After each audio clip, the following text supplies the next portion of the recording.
Folks, welcome to an all-new episode of So Bad It's Good. This is your pal Ryan, and this is your Saturday episode. I'm not sure at what point on Saturday this will be coming out because I've got a lot of appointments and things. I've already been to one doctor's appointment this morning. I'm running on fumes because we did the Salt Lake recap, and I was up until like 3 in the morning doing that because listen, it's worth it to talk about Mary Cosby and what a shift she has had this season. If you have not listened to that recap, go back and listen to it. And also, Countess Luann, we did like a 30-minute interview with her before the first part of the Salt Lake recap. So go support that. Thank you so much for all of your support. Remember to leave a 5-star review on Apple Podcasts and Spotify if you get a chance.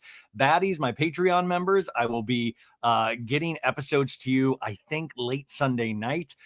There's been so much this week with my dad and my nephew in town and all these doctor's appointments and the Us Weekly red carpet event, which I've been going through footage. I might try to drop in, maybe before even this intro, I'll try to, what is beeping? Try to drop in the Jax interview in there, possibly. We'll see how that goes and if I can upload it in time.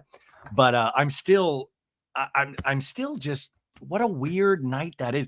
I can't tell you guys how weird that is to do those red carpet things. I'm very new to that part of this, and it is just such like it's a small space. You're trying to like call to people or get interviews, and I was running my own equipment, so it was like I wish I was Dr. Octopus, where I had like 8 different arms.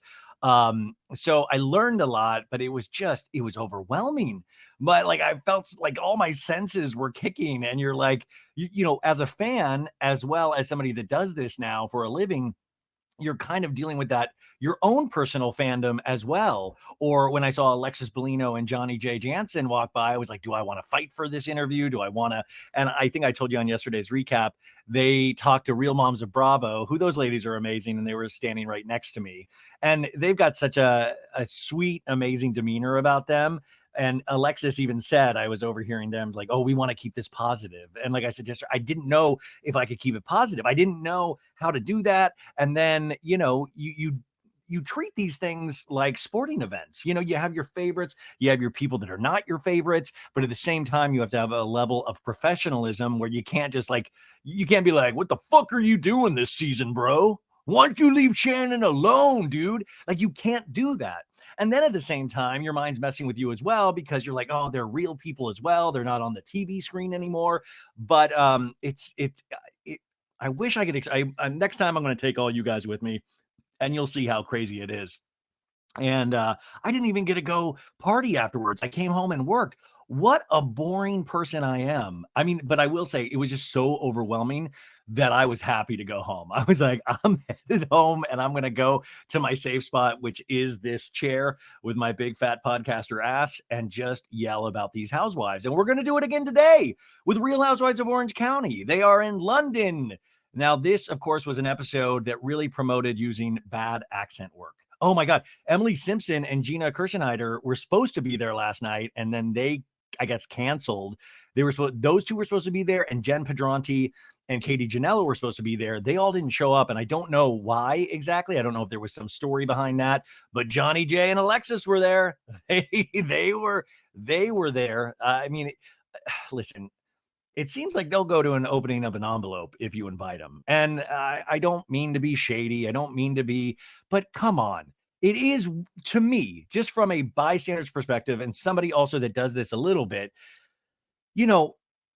I get invited to a lot of things now, and that's not like, hey, look at me. No, but I don't go to like 80% of them because I'm busy or because I get shy or nervous about something. And so I don't go. So you have to really make a decision to go to these things because you have to dress up. You have to potentially do interviews. You're going to have fan interactions with people. You're going to talk to the press. There is so much that goes into these events that you learn about where it's a real decision. And they really, the thing I keep thinking about is that they must really want to be there. And that includes Alexis and Johnny J. Because, Alexis could go by herself, but Johnny J always seems to be there with him. And yeah, okay, they're engaged, so that's fine. But in this thing, if you are looking to fix your reputation, or you kind of like let things die down a little bit, and especially after last night's episode, where we get that text message from Alexis Bellino that Shannon Beador finds from years and years ago, where she did say, I'm a part of this lawsuit with my ex-husband, which we'll get into. But what an insane moment that was, because part of me was like, well, maybe Alexis is telling the truth. I mean, always the truth lies somewhere in the middle, right? I always say we're not delicate with our conversations. Bravo fans, we either seem to be black and white, and we always forget that there's so much gray in the middle and that there's truth somewhere in between. Like, I do not think Shannon is perfect in any of this, but I will say with what we're seeing, you have more empathy for her.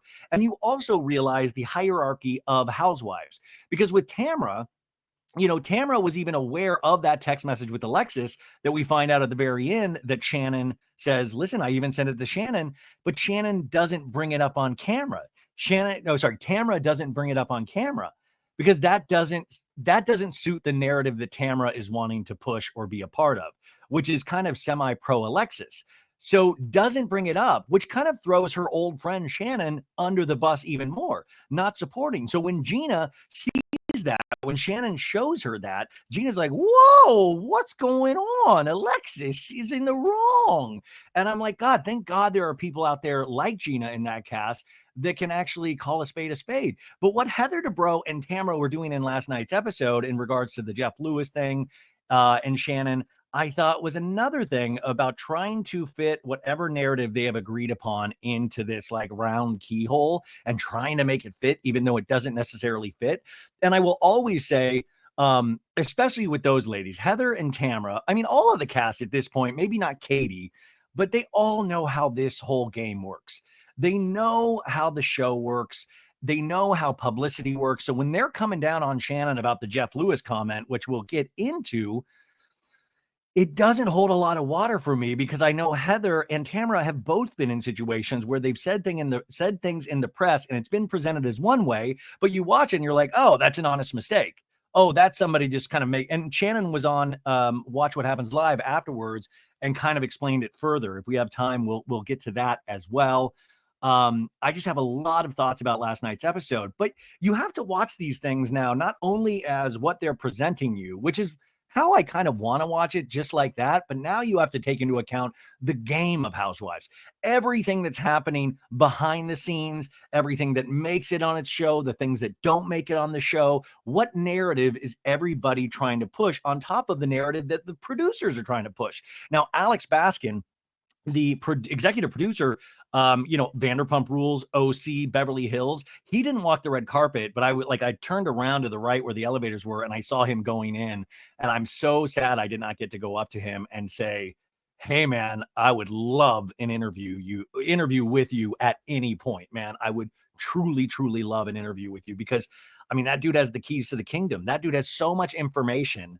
And you always have to remember from a production side is that these people are doing a job, like we make it this whole other thing, which I think is what they potentially want, is for us to be talking about it, us getting angry about it, us making our memes and our podcasts. But they're just like, listen, we've got families. We're trying to do our day's work and then go home. They're not sitting there calling each other, potentially going, oh my God, did you see that text message? Shannon found that text message. What do we do with this? Oh my God, we could go 30 different ways.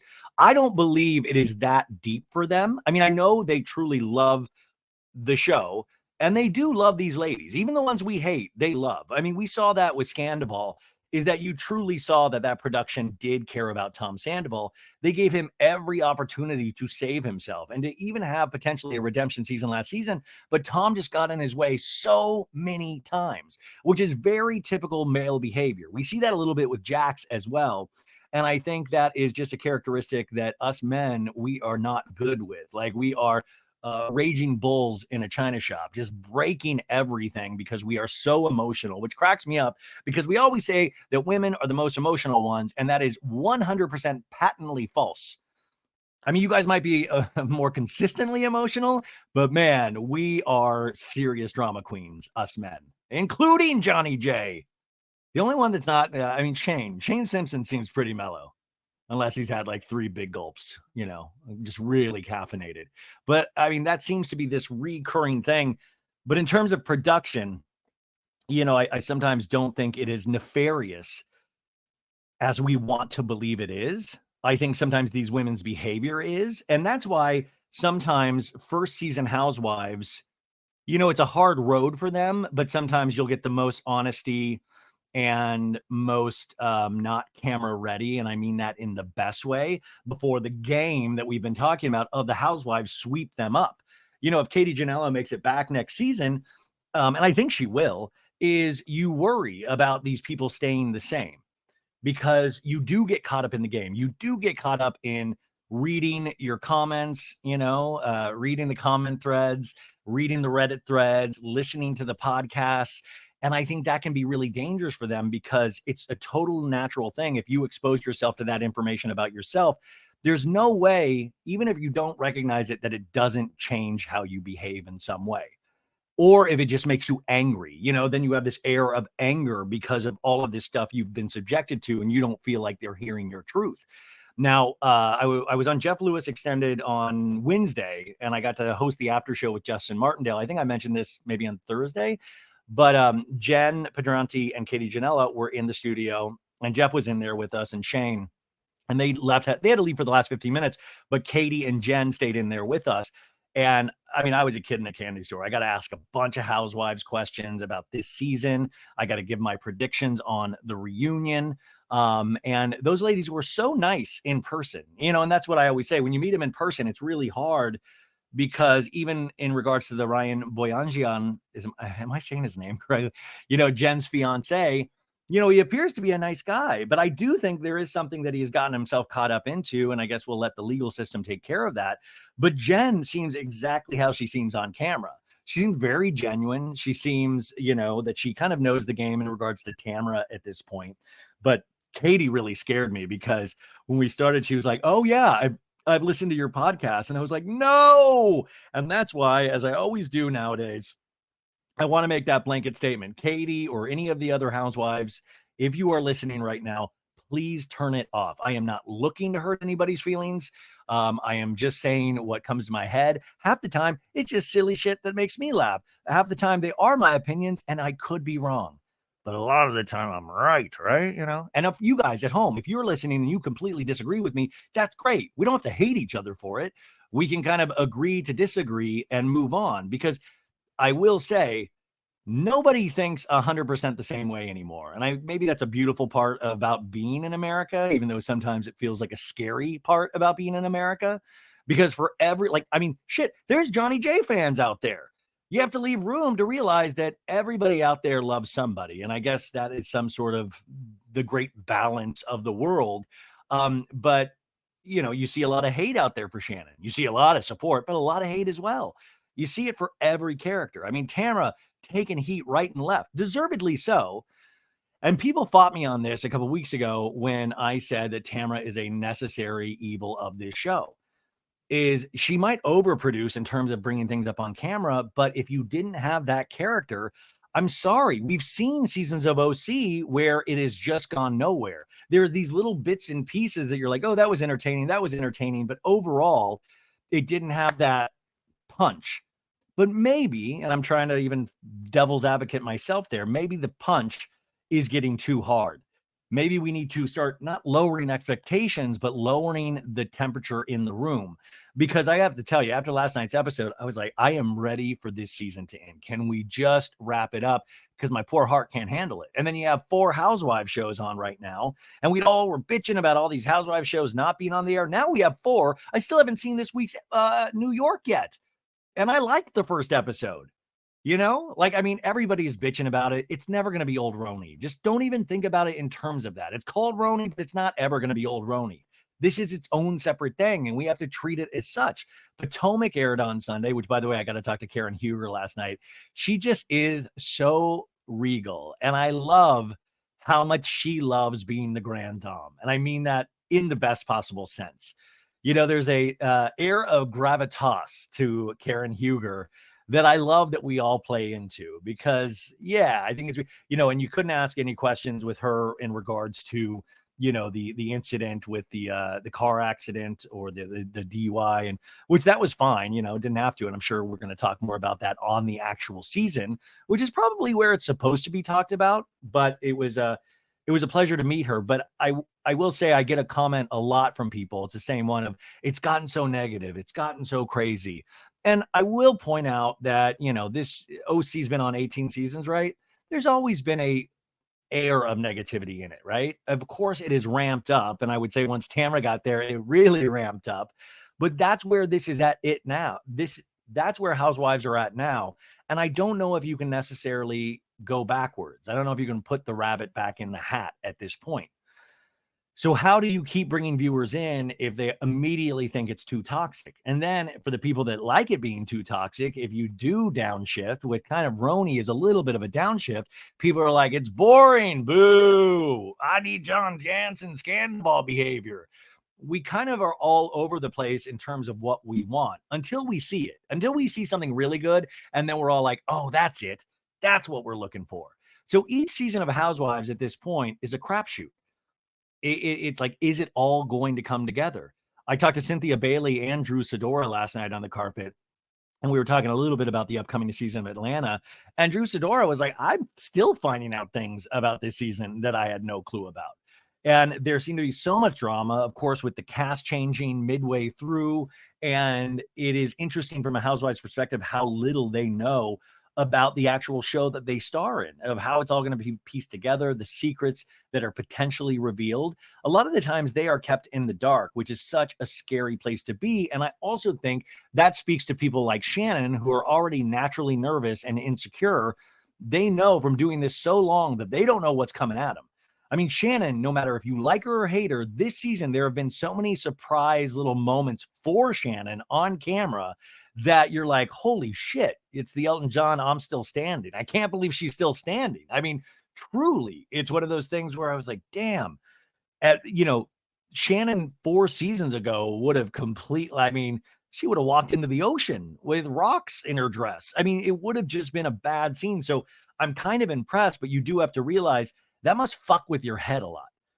That really must fuck with your head when you don't know what's coming. It's got to be like being in a horror film and you don't know where Freddy Krueger is. You're like, yeah, he's somewhere. I know he's going to pop out at some time. Yeah, these ladies truly are gladiators with tits, as Aviva Drescher once said. Okay, before we get into the OC recap, I did want to talk about some OC news we just got this morning. Now, we have talked Joel Kim Booster, who is a comedian, writer. I think he's really a very smart, funny dude.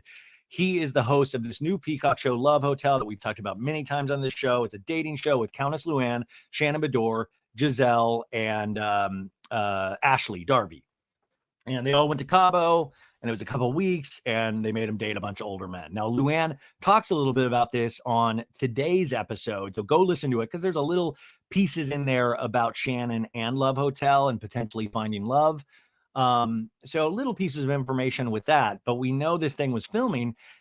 And just to reiterate, the last night at the wrap party, and usually with productions, they'll throw a wrap party on the last night or the day after for any kind of movie or TV show, just to celebrate that you were in this battle together and you got through it. You get free drinks, food, the ones I've been to. And so they were all there. And then Joel Kim Booster, it seemed like in the middle of the night, went live. Samantha Bush, Bravo historian, got texted about the live and said he was going off on Shannon's daughters, blah, blah, blah. But he also posted a lot of screenshots coming at Shannon, calling her a drunk, saying that he feels bad for John Janssen. And allegedly, according to Joel, Shannon got into it with somebody in production. And I believe it was the executive producer, which he posted a picture of with that night, who he seems like he really loved. Now, Shannon, last week I did the show where I saw Shannon and Vicki live, and she did comment on this on that show and said she thought she had a great relationship with Joel and that he came up to her and it was really loving. And so she was really shocked and hurt by this. Now, this is another one that I've always said the truth probably lies somewhere in between. But also my big overarching, not concern, but thought was just from like what I'm doing now. Like if something insane happened on the red carpet last night, I don't know if I truly would be able to tell you. Like I can tell you about awkward moments or things that I boned up or screwed up or like how hard I was sweating or something. I can tell you that.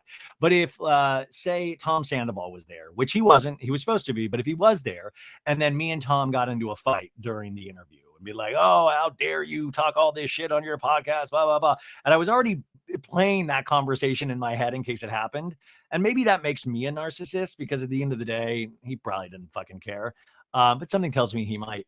But I was running through those scenarios. But if say you did there and we did get into a fight and the publicist was like, you can't use any of that, you can't talk about it, you can't, I would respect that because I want to get future interviews. I want to be part of this process. And there is this level of professionalism you have. And also, to maybe your detriment, I'm not one of those tea shows where I'll spill a little information, but I don't hit you over the head with it. Like if you listen to it and I say something, you can pick up on it, but I don't usually, make a clip out of it or something. I let you guys decide what you want to do with that information because I do tell you things and tell you like things that turn out to be true. But I try not to do it in kind of a mean look at me way, which I think a lot of some of my peers do, and they do it to great success, and they're very successful at it. That's just something that's hard for me and my constitution and my ulcer and all of that stuff. I couldn't do that. So I would respect that publicist's wishes because I would want to continue to work with them and hopefully get other opportunities to kind of strengthen what I do. Now, Joel Kim Booster as a host, he already has this great career, but this is a good opportunity for him. The host of a Peacock show with all of these housewives. I mean, that's a dream gig for so many people, myself included. And to me, I just saw that and I was like, whoa. I immediately thought this guy must be hammered. This guy must have had some drinks. He has an acid tongue potentially when that happens, and he just unleashed. And he was probably telling some of his truth from his perspective. But when you are in that power position, you have think about Andy Cohen. Think about that. Like even on Watch What Happens Live, when you want him to really go after somebody, it is very rare he does that. Even on the people you can tell he doesn't truly like, he has to keep it kosher to some degree because he has to talk to all of them. He has to you can't, you can tell his favorites and stuff like that, but he won't fully tell you. And I think you have to have that. It's something that I even wrestle with now as the show gets bigger and things of that nature of when I want to make a really cutting meme or potentially mean meme, I now have to go through 30 filters in my head. And I remember the simplicity of the old days during COVID when I started all of this. And isn't that the simplicity of COVID where I was just posting the gnarliest thoughts in my head. And the thing is, those things will give a cheap laugh, a good laugh. I laugh at it, but it's also one of those things that sometimes doesn't let you go further in the industry. So you have to pick your battles. And that's what I find myself doing. And that's why I love these recaps because I can really unleash my real feelings. And, but at the same time, I try to really back it up with the reason why I feel it. There's not a lot of times where I'll be like, just get a fucking bad vibe, dude. Just bad vibes. No proof. Just going on vibes. So Joel Kim Booster finally, after 2 weeks, apologized to Shannon on a series of social media posts on Instagram.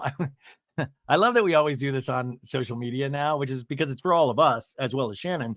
But I wonder if there's also potentially a call to Shannon to apologize to her directly. Who knows? I mean, I would like to think so, but I doubt it. So I am pulling this from Brands by Bravo. This is where I first saw it this morning as I was on my way to another doctor's appointment. And this is what Joel wrote. There was 2 slides. First off, he says, regarding the housewives of it all, I've had a lot of time to think and process about this, and I wish I could say that I was not the guy who posted those statements on Instagram. But the fact is that I am. I let an onset conflict cloud my judgment and accessed the darkest, ugliest part of myself and said things I don't stand by or even believe, and I am deeply sorry that allowed my worst self to cloud my judgment. The second slide continues. I know Shannon has had an extraordinarily hard year, as she has bravely shared, and as someone who has struggles of their own that have spilled over into work, I should have had more grace for her in that moment. I am deeply sorry for the ways in which I've made Shannon's road towards stability more difficult and hope that she makes it out the other side of this stronger, healthier, and with the love that she deserves in her life. I regret making this a part of the story of our show, as I'm deeply proud of the work myself. the ladies and the crew put into making it. So I thought this was a beautifully written statement. I do believe he wrote it. You'll see a lot of like apology statements that their publicist wrote it, but I do believe Joel Kim Booster wrote this. He's a very good writer. And I thought this was, who knows how genuine it is, but it reads genuine. I would have loved a PS at the end of PS, fuck you, John Janssen. I would have been like, okay, bring it in, Joel. Give me a hug. Give me a hug, bud. But yeah, this was nice. And there was a couple things that I just thought were funny. He used the word grace, and we always know, I mean, this Joel Kim Booster, he's gotten to be a housewife because housewives always love to use the word grace. So I love that we got a grace drop in right there. And that's the other thing, is that he recognizes and realizes, and what I was saying to you guys a couple weeks ago, is that you want the show to be the show. This is what housewives do all the time. They start kind of doing these squabbles before a season airs or even during the season when it takes away focus from the actual show. And right now, Joel Kim Booster's a host. He's not one of the cast members. He's the host. He's steering the ship, allegedly. Not allegedly, but that's what a host does. He steers that ship.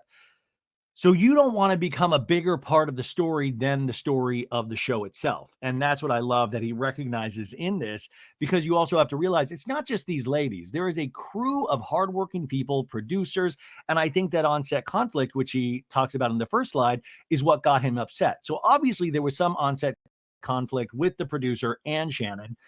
But I'm not making excuses for Shannon. I just want you to open your mind to the possibility that when you are sharing this, or also so paranoid after coming off this season of OC, you're so delicate in your way of thinking of how people are coming at you from all sides. Like, is Shannon at Love Hotel thinking like, oh my God, is John Jenn's going to drop a lawsuit in Cabo towards me? You just never know. You have to be very delicate at this point if you are somebody like her and what she brings to the show. But that does not excuse not being a jerk, but I don't know what the specificities of that part of the story are.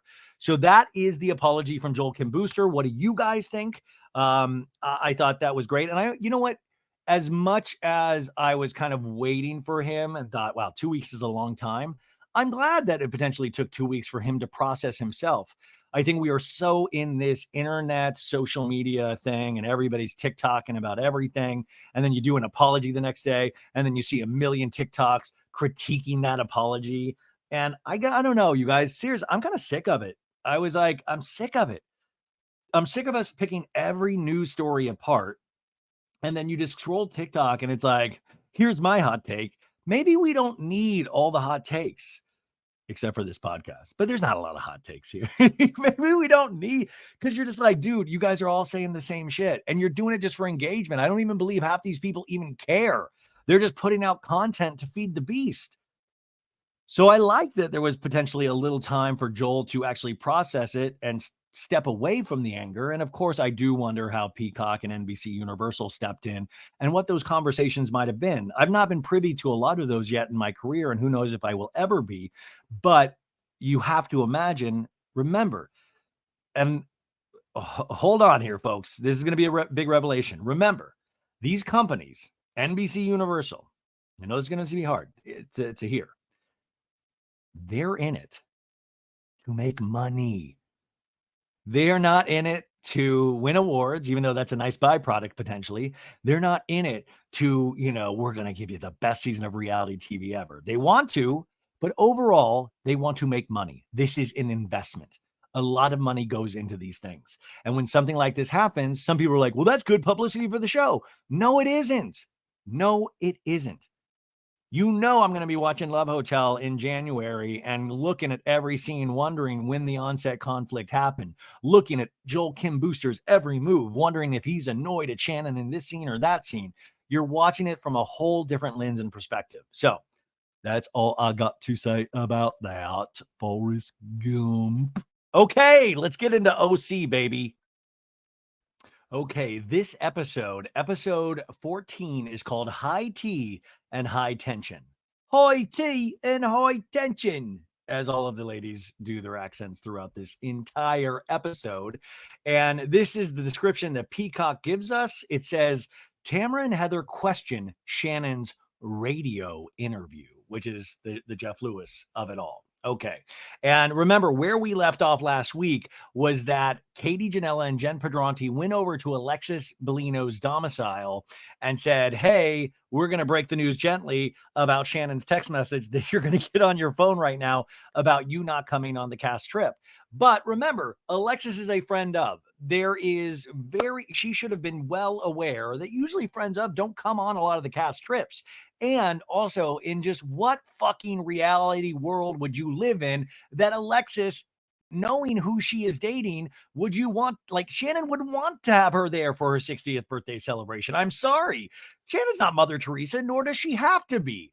I mean, so no, I don't think that should have been a surprise at all. In fact, Alexis should have been like, of course. Why? I mean, I totally get how awkward it is. Well, hopefully, though, we can get together on all these other episodes and scenes, and we're kind of building a bridge. We're slowly thawing the ice, but also the $75,000 lawsuit is a part of it as well. So this should not have been a surprise. But Alexis, Fun Lexi, gives to me a Blockbuster Video nominated performance in terms of the range of emotion she was showing. She went from laughing to flailing to crying to screaming out for Johnny J, who was upstairs, and then ushered the ladies out of her house. And so there was I mean, listen, Alexis doesn't get tons of time on this show because she's a friend of, but the time she does have, she packs every moment with every emotion possible. So we start off with previously on the Real Housewives of Orange County. And we had last week's episode where Heather did a scene with Shannon and Katie at some kind of backyard furniture store. And Heather's being super nice to Shannon of like, there's the birthday girl. And then Shannon at her 60th tea party going, I would like to invite you guys to go to London. And she rips off her blouse and we have the Union Jack sparkly dress. And Shannon tells the ladies, I wrote a text to Alexis.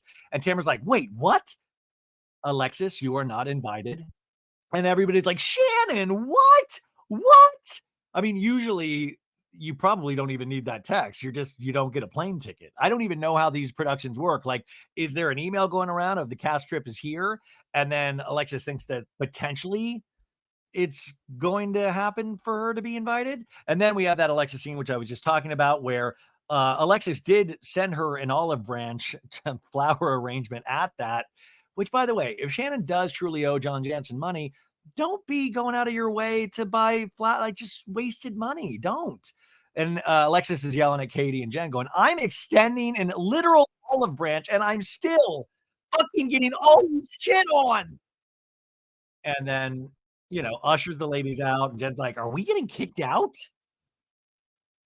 And then we have that scene from a couple episodes where Tamra is on the phone and she's like, John Janssen sues ex Shannon Beador for $75,000. You can tell Tamra's girl boner is just like doing, like that's just like, yeah, storyline, baby. And then that scene from a couple episodes ago with Shannon saying, I don't owe him money. I never signed a promissory note that I owe him money.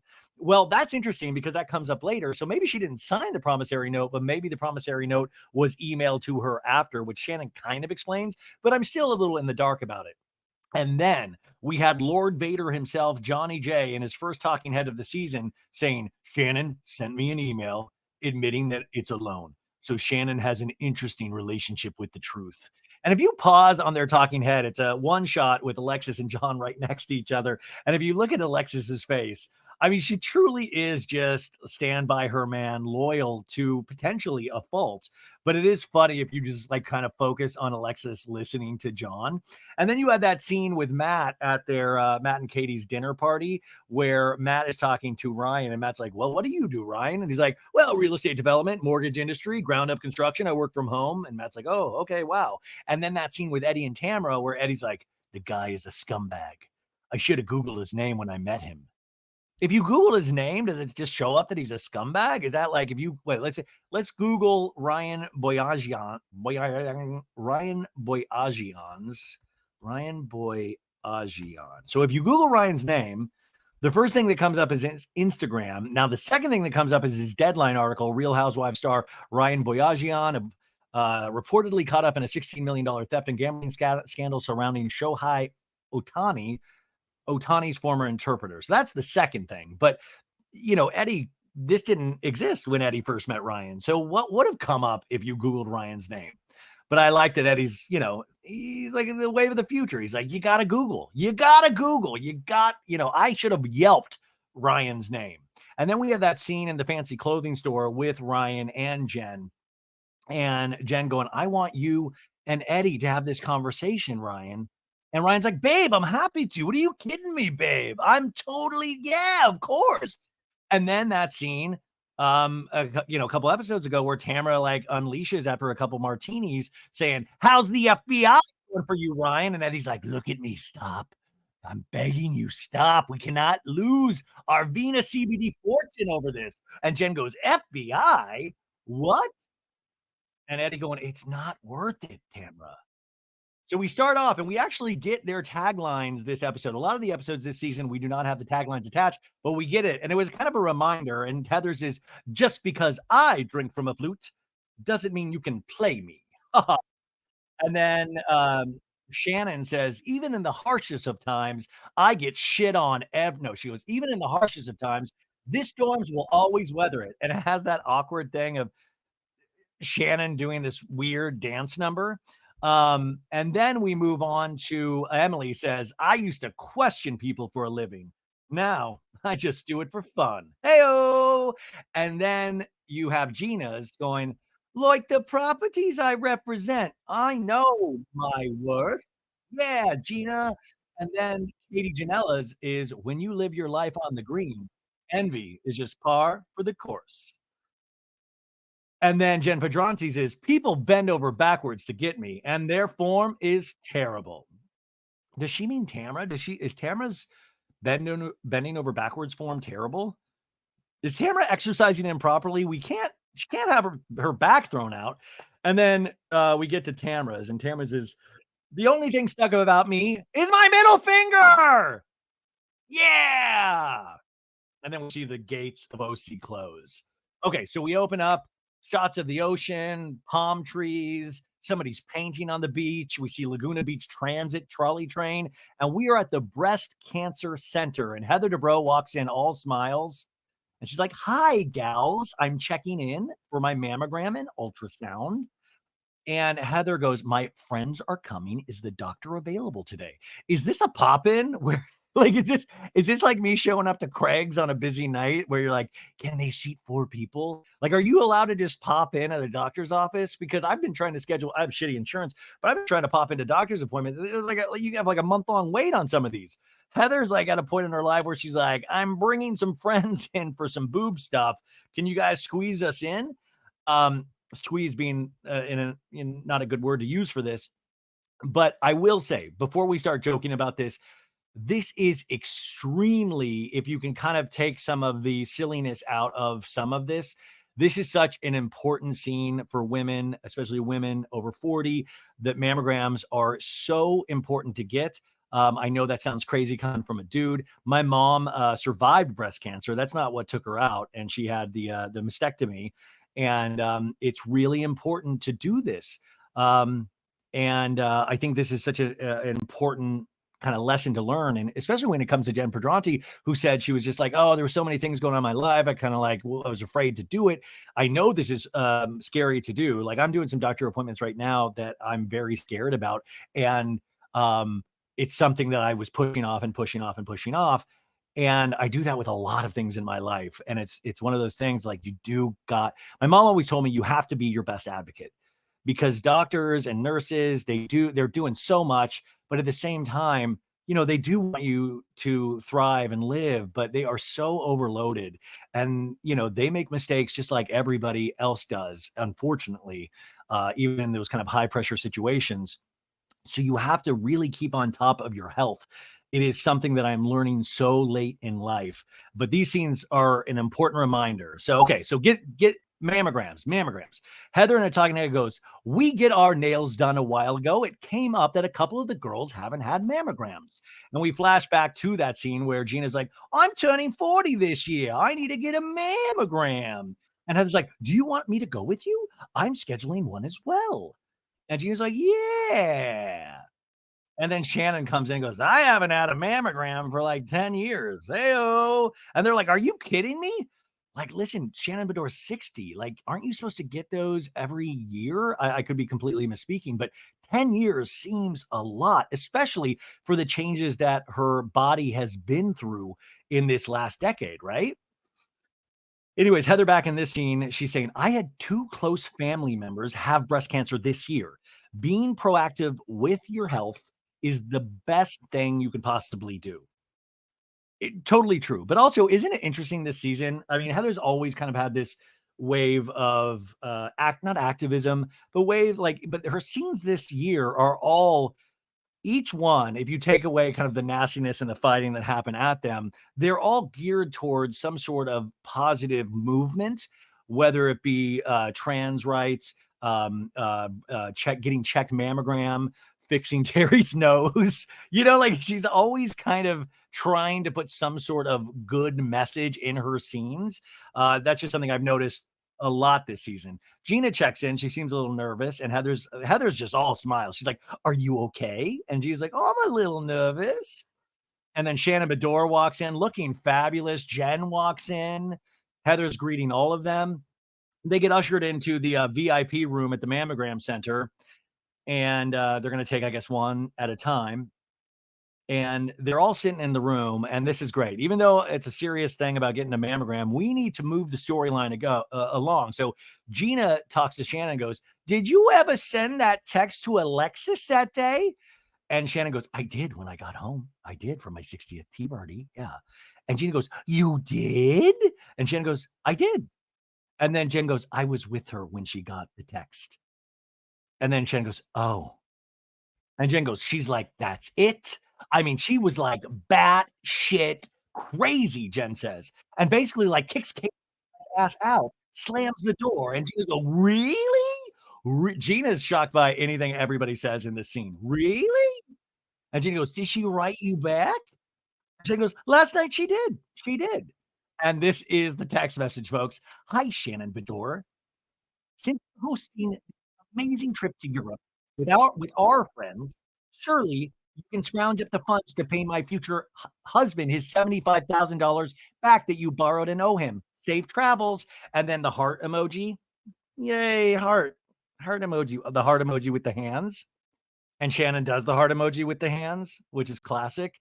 Also, midway through that reading of the text message, they have Shannon reading it, and then they switch to Alexis's name. So they made Alexis read her own text message on camera to use for the BO, which I appreciate it. Those are the little details that I kind of love, because you can tell Alexis is proud of that text message for some ungodly reason.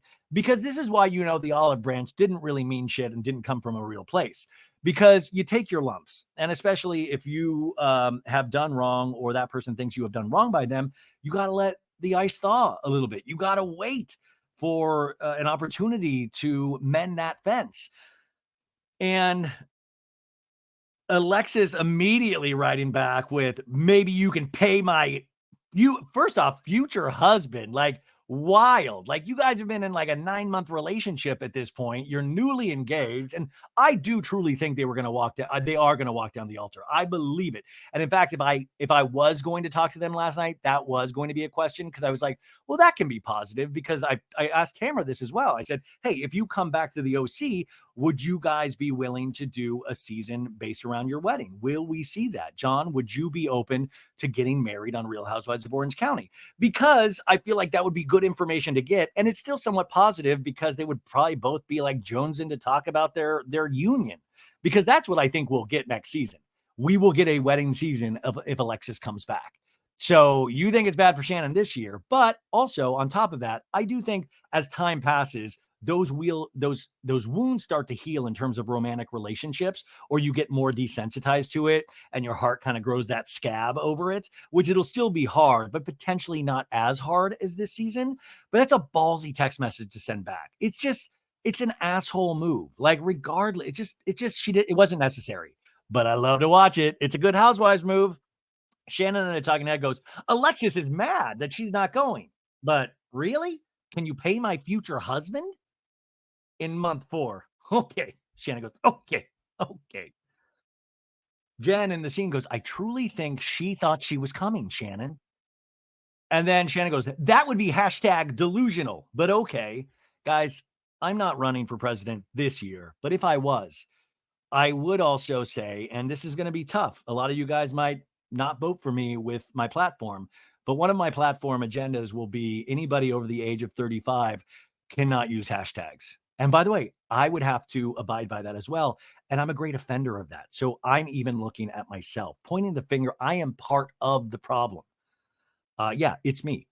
But yeah, a lot of boomers will be like, that will be hashtag delusional. You can just say that would be delusional. We don't need that. It's not like kids at home are going, hey, who's this lady using hashtag? Pretty cool. Mom, can I continue to watch this show with you? So Shannon says, I don't need to flower things because trust me, when a girl's calling me a liar face and going, I've got receipts and get in the middle of a lawsuit that I had with the person I was with. By the way, stop the 3.5 fucking years, over 4 years of my life with this man. And Heather goes, where at the hospital? Can you imagine some poor lady's getting wheeled in for some sort of intense surgery? And you're like, is that fucking like, is the medicine that good? Or am I truly hearing Shannon Beador yell about John Janssen? She's like, I was in a 4-year relationship. And they're like, just breathe in the laughing gas. We're going to put you out. Okay, count backwards from 10. Not my fucking plate. It's not my fucking plate. And Shannon's like, oops, sorry. But Shannon gets heated. She starts doing that flailing thing with her arms. I mean, it is truly maddening. But yeah, there's all that things are true. Heather is just kind of like, like, oh gosh, I pretty much live in hospitals because of Terry, but this is wild. Maybe I should have rethought this whole thing, right? So the lady comes in, the doctor's like, okay, it's good to see you again, Heather. We're gonna, punch your punch card on the way out. The next one is free, the 10th one. And so the lady, I know you're all here, ladies, to have screening mammogram. And Jen goes, I have a question. If I potentially haven't paid rent in a couple of months, can I still get no? She goes, this is really intense. She goes, I have a lump in my left breast. And everybody is like silent. And Shannon goes, ooh. Shannon has like a little bit of a Zoinks face. Zoinks. Oh, I wouldn't want to be her. And there's intense music that plays. And the doctor's like, no problem. We'll take a look at that too. And then we'll talk about what the results are. And so that's a big revelation from Jenn. And Gina hits Jenn after the doctor leaves, goes, what is that? And Jenn's like, when did you find out? And Jenn goes, I noticed it probably like 5 months ago. And Heather goes, Heather's reaction is like, are you kidding me? And Gina's like, 5 months ago, Jenn. What? Poor Gina. Just like, it's like a haunted house in there for Gina. She's shocked by everything. 5 months ago, Jenn. And Jenn goes, well, I scheduled twice and then moved. And then that was one of them. So I went to reschedule. She tells us in a talking head that she says, I have ignored this lump. And she's not talking about Tamra. She's talking about the lump in her breast. I have ignored this lump because I cannot add one more thing to my plate. I don't want to have to sit the kids down and deliver more bad news. And one day, Ryan pointed it out to me. It was like, okay, this is real. Like it's time. Okay, so that's so interesting. And it's what I said earlier is like, I don't want to add one more thing to my plate because life is truly overwhelming. There are so many things I get so overwhelmed with that I just don't do. Don't answer. I just don't, and it becomes so overwhelming in my mind. And she says, one more thing to my plate, not realizing we all have to realize we are the plate. We are the plate. The plate can't break. Like you got to take care of the plate itself. And this is another thing. When we talk about characters like Ryan, obviously there's some janky stuff going on, but also I do believe that nobody is just 100% bad, 100% evil, 100% wrong. In this situation, Ryan seems like, according to Jenn, very much caring about Jenn and her health. So encouraged her to do this. So they take Jenn back and, they're like, good luck, girls. Good luck. Gina goes back as well. And so they have to remove the left sleeve of the robe. And Gina is making kind of small talk. She's like, how many boobs do you guys squish a day? We see Shannon leaning into the boob machine. And she's like, you got to get it all right in there. Slap it in there. The lady is walking Jenn Pedranti through hers. You have to take a breath, hold it. And then Heather is on hers. And then the doctor comes in to Gina's place and goes, don't freak out. I just want to do a real quick ultrasound. just to make sure that the ultrasound shows a lymph node also. Now on Jen's, the doctor's like, okay, Jenn, it definitely does not look like cancer, your lump. That really looks like it could be something related to surgery. And the doctor says, that's the best gift I can give you is assurance. Now, remember, I mean, I don't want to, I think Jenn talks about this in a second, but obviously she has had a boob job. And sometimes that can create scarring, from my understanding. And there's a lot of, with implants, you're messing with a lot of things potentially. But Jenn is very relieved. And Shannon is in there with Jenn, and Shannon's all smiles, like, ha ha, yeah, ha ha. Yeah, Alexis, you ain't invited to the boob squish party either. And says, hearing this news is truly like you're carrying around a backpack full of bricks, and it's just like a whole backpack off. Like, thank you, God, best news ever. So, and the doctor comes into Heather and says, everything looks good. Your mammogram is normal too. Um, but the only thing I wanted to chat with you real quick about is if you do have dense breasts still, which is normal. But when you have dense breasts, there are some cancers you can't see as well on the mammogram. So your estimated risk is coming out at like 39%, which is pretty high. When your risk is that high, we're usually very, and Heather's like, what is a normal risk factor for my age group? And the lady's like, 12%. And Heather goes, whoa, and I'm at 39%? And the talking head, Heather goes, I'm totally freaked out. It's terrifying. And now I have to figure out what I do with this information. So then, then the doctor goes into Shannon's room and goes, I'm sorry to laugh, but the doctor goes, everything looks good. And you would have thought Shannon won the lottery. She's like, oh God, really? Wait, wow. It's not all bad of a season. Like, could you have imagined, you guys? Like, just I was so scared that they were gonna come in and it was gonna be like, you are an 89% risk. Like, I was like, I just thought already such a bad season for Shannon. How can we make it possibly worse? Like, I truly got so nervous. But Shannon is like, she's like, oh, really? No. Everything looks great. Well, I mean, thank you to these boobies, right? We go to Gina's and they're checking out the lymph node and they're like, we got a lymph node. We got a lymph node, which is good news, I guess. So like, yay. And then in the other room, Shannon and Jenn Pedranti hear Gina say yay. They think they're hearing Gina and Heather say yay, but it's Gina saying yay. So Gina goes, I'm like so beyond relief. In a talking head, Gina goes, I didn't even know that lymph nodes would be my breasts. She only knows real estate, folks, not the real estate of her breasts. Okay, so Heather walks into that waiting room with the other ladies. Gina follows in behind her, and Shannon goes, we heard a yay to Heather. And Heather points at Gina. So this is where, in a second, when Heather says people weren't like asking me about mine, Shannon leads with, we heard a yay, and is looking at Heather before Gina walks in the room. Gina walks in the room, and Heather points at Gina. So you got to understand, and I know we're all sensitive about ourselves and we personalize everything. And it's so scary to find out you are at risk because that's not news you ever want to hear. But you also have to understand, and I hope once Heather watched this back, she could really understand that it really was just a complete slip up because everything is happening so quick. You have cameras on you. Gina says, I'm never like waiting to do anything like that again. And they're like, you okay? And she's like, yeah, it's just, Jen says it's hers is just tissue. And she's like, I'm so happy. And Heather's like, what did they say to do about it, Jen? And Jen says, nothing. Just good. Just have Ryan rub it for good luck. And Heather's like, you're okay. And then Shannon goes, I didn't even have to do an ultrasound this time.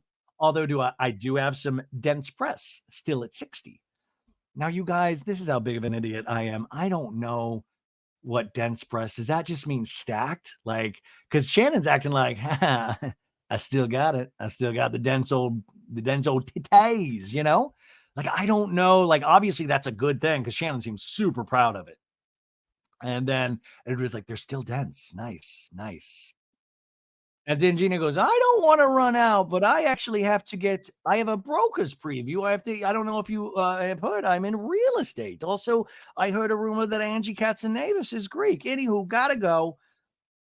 And so they're like, "Go, go, go." And Shannon's like, "I gotta go too. Sophie's in town." Heather and are so glad the girls are all okay.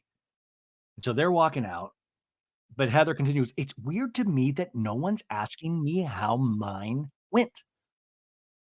Well, yeah, I mean, I too understand that totally, but there are so many reasons I think behind that. Also, because Heather is the leader of this gang in this scene. She's the one that set this whole thing up. They think she knows everything about the medical profession because of Terry, and she does have so much knowledge in this area. It's such a slippery slope, right? Because yeah, you do want your friends to ask, but I understand where it didn't get asked. And also, Heather does not seem super concerned in this scene because if you were reading facial cues and stuff like that, or just a simple Heather going like, "Oh, I wish mine was that good." Oh, that's all. And sometimes you have to give your friends a hint because, man, I am so dense, not in terms of my breast, but in terms of just the way I'm thinking, and I just don't see the forest from the trees sometimes. Um, Anyways, Shannon's like, "I gotta leave, but are you practicing for the trip?" And then she goes, "Do you want a spot of tea?" First bad accent of the episode. And Jen's like, "That is not." And then Heather goes, "Are we going to do the low budget accent?" And then Shannon tries it again and goes, "Spot of tea, spot of tea." And Heather goes, "Oh, okay, all right, all right, all right." Whew. Okay, so we get out of that scene. We see the OC beach. We see surfers coming in, and then we are at Katie's place and she is talking to her daughter and saying, we've never been to London. What's it known for? It's not known for its food. Is it known for its shopping?" And Katie's daughter is like, "Or you run off with like Tamra or something and take a flight to France." And Katie goes, "Well, we could do a train." And the daughter's like, "Yeah, it's only like $100. It's $100 to hop on over to France from England." Anyways, they're arguing if like, England is an island, stuff that I have no I don't know anything about dense boobs. I don't know anything about geography. The more I do this show, the more I realize how big of a fucking idiot I truly am. That's It's off to me. I'm the old dense Ryan. I'm a chimney sweeper. I can just sweep the old chimney, but I don't know a lot about anything.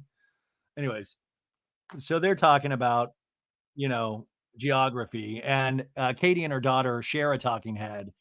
And her daughter's like, "Hey, my mom's not the best at history," or "What is that?" And then Katie's like, "Geography." And they're like, "Okay, yeah, same difference." Anyways, Katie's asking her daughter, "How do you even do the train?" And the daughter's like, "I don't know. You tell me." And then we hop on over to Emily's, and she's packing, and she's got all these coats out. She doesn't know if she can pack all of them. And their little son is trying on one of her fur coats. And Emily's like, "Now you look like a pimp. Do you know what a pimp is?" And Shane's like, "Now you need a cane and a hat." Also, I'd like to shout out Shane for wearing a tacos shirt. And Emily is wearing a sweatshirt that says "Good morning, friends and haters." But this kid is rocking this mink or whatever. I mean, I love in the last episode, this kid suggested buying their friends weed, and now the kid is being talked about being a pimp. I can't wait to follow this kid's journey. Anyways, the kid's dancing around in the coat. It's cute. Okay, now we go over to Gina's and we hear Gina going, "Oh, my hats. Mommy bought this over the summer, hoping she'd have somewhere to wear it." It's like a big babushka that Heather Gay was wearing at the in the Miller Lite caves. She's Gina, we find out, just talking to her dogs, and she's like, "Now I look like you guys with the fur on top of your heads. Do I look like you? I miss Travis." And then the dog slobber over the hat. She's like, "You guys are such a rat. You slobbered all over the hat." And then we go over to Shannon's house. And Shannon's like, "Sophie, can you bring me my suitcase?" Or Archie, if you listen and you can have opposable thumbs, can you bring my suitcase in here? And Shannon's like, "It's cold in London. What should I bring?" And Sophie's like, "Well, what are you doing?" And she's like, "What if I brought this?" And she has like this like cardigan sweater with like little cherries all over it. And Shannon's like, "We're going to a fun kind of funky restaurant. Hashtag funky restaurant, right? You think it's ugly?" And Sophie goes, "What would you wear it with?" And she goes, "I don't know, black trousers." Shannon and Tuck goes, "I am really looking forward to London because I just think it's a great city." And then she goes, "Top of the," which is not, now she's doing like Irish, and she stops herself and she's like, do they say top of the morning? No?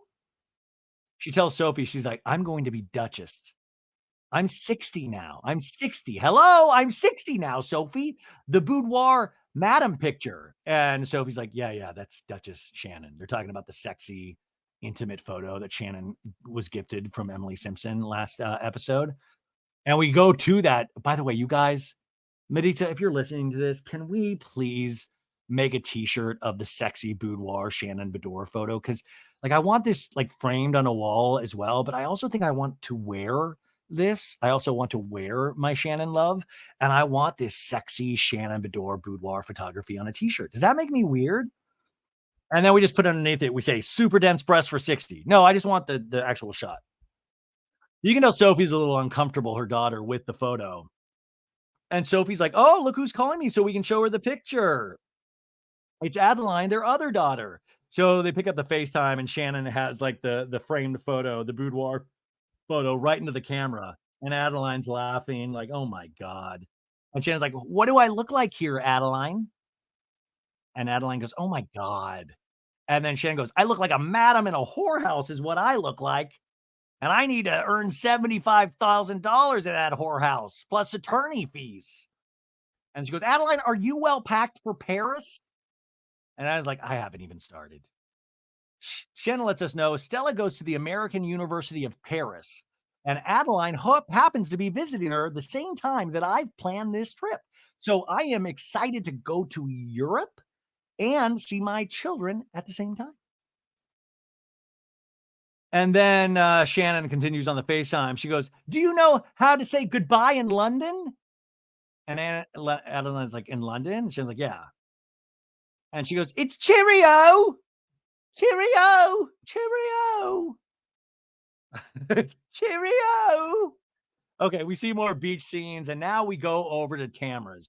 And Tamra's doing a packing scene with Eddie. Eddie looks really intense. He looks like intense, like buff in a black shirt. And Tamra's like, "I always hear it's like dark and cold and misty out in London." And Eddie goes, "I went in November, so it was cold, not very pretty." Wait, why is Eddie is that what was Eddie like? Was there like a Harley ride? And I mean, I wonder what was he doing over there in November? Is Eddie a world traveler? Does Eddie take solo camping trips like Harry Hamlin used to do? I need to know more about Eddie's life. I got to talk to him briefly on that Tamra interview, and now I'm kind of jonesing for an Eddie interview because he just seems like a straight shooter. And like I just have a lot of questions. Anyways, Tamra goes, "How do you say pretty?" And Eddie goes, "It is purty." And Tamara goes, "It's pretty." And then Eddie goes, "No, it's like I taught a purdy cat." Uh, That's how I say it, Eddie says. That's where I learned how to say purdy.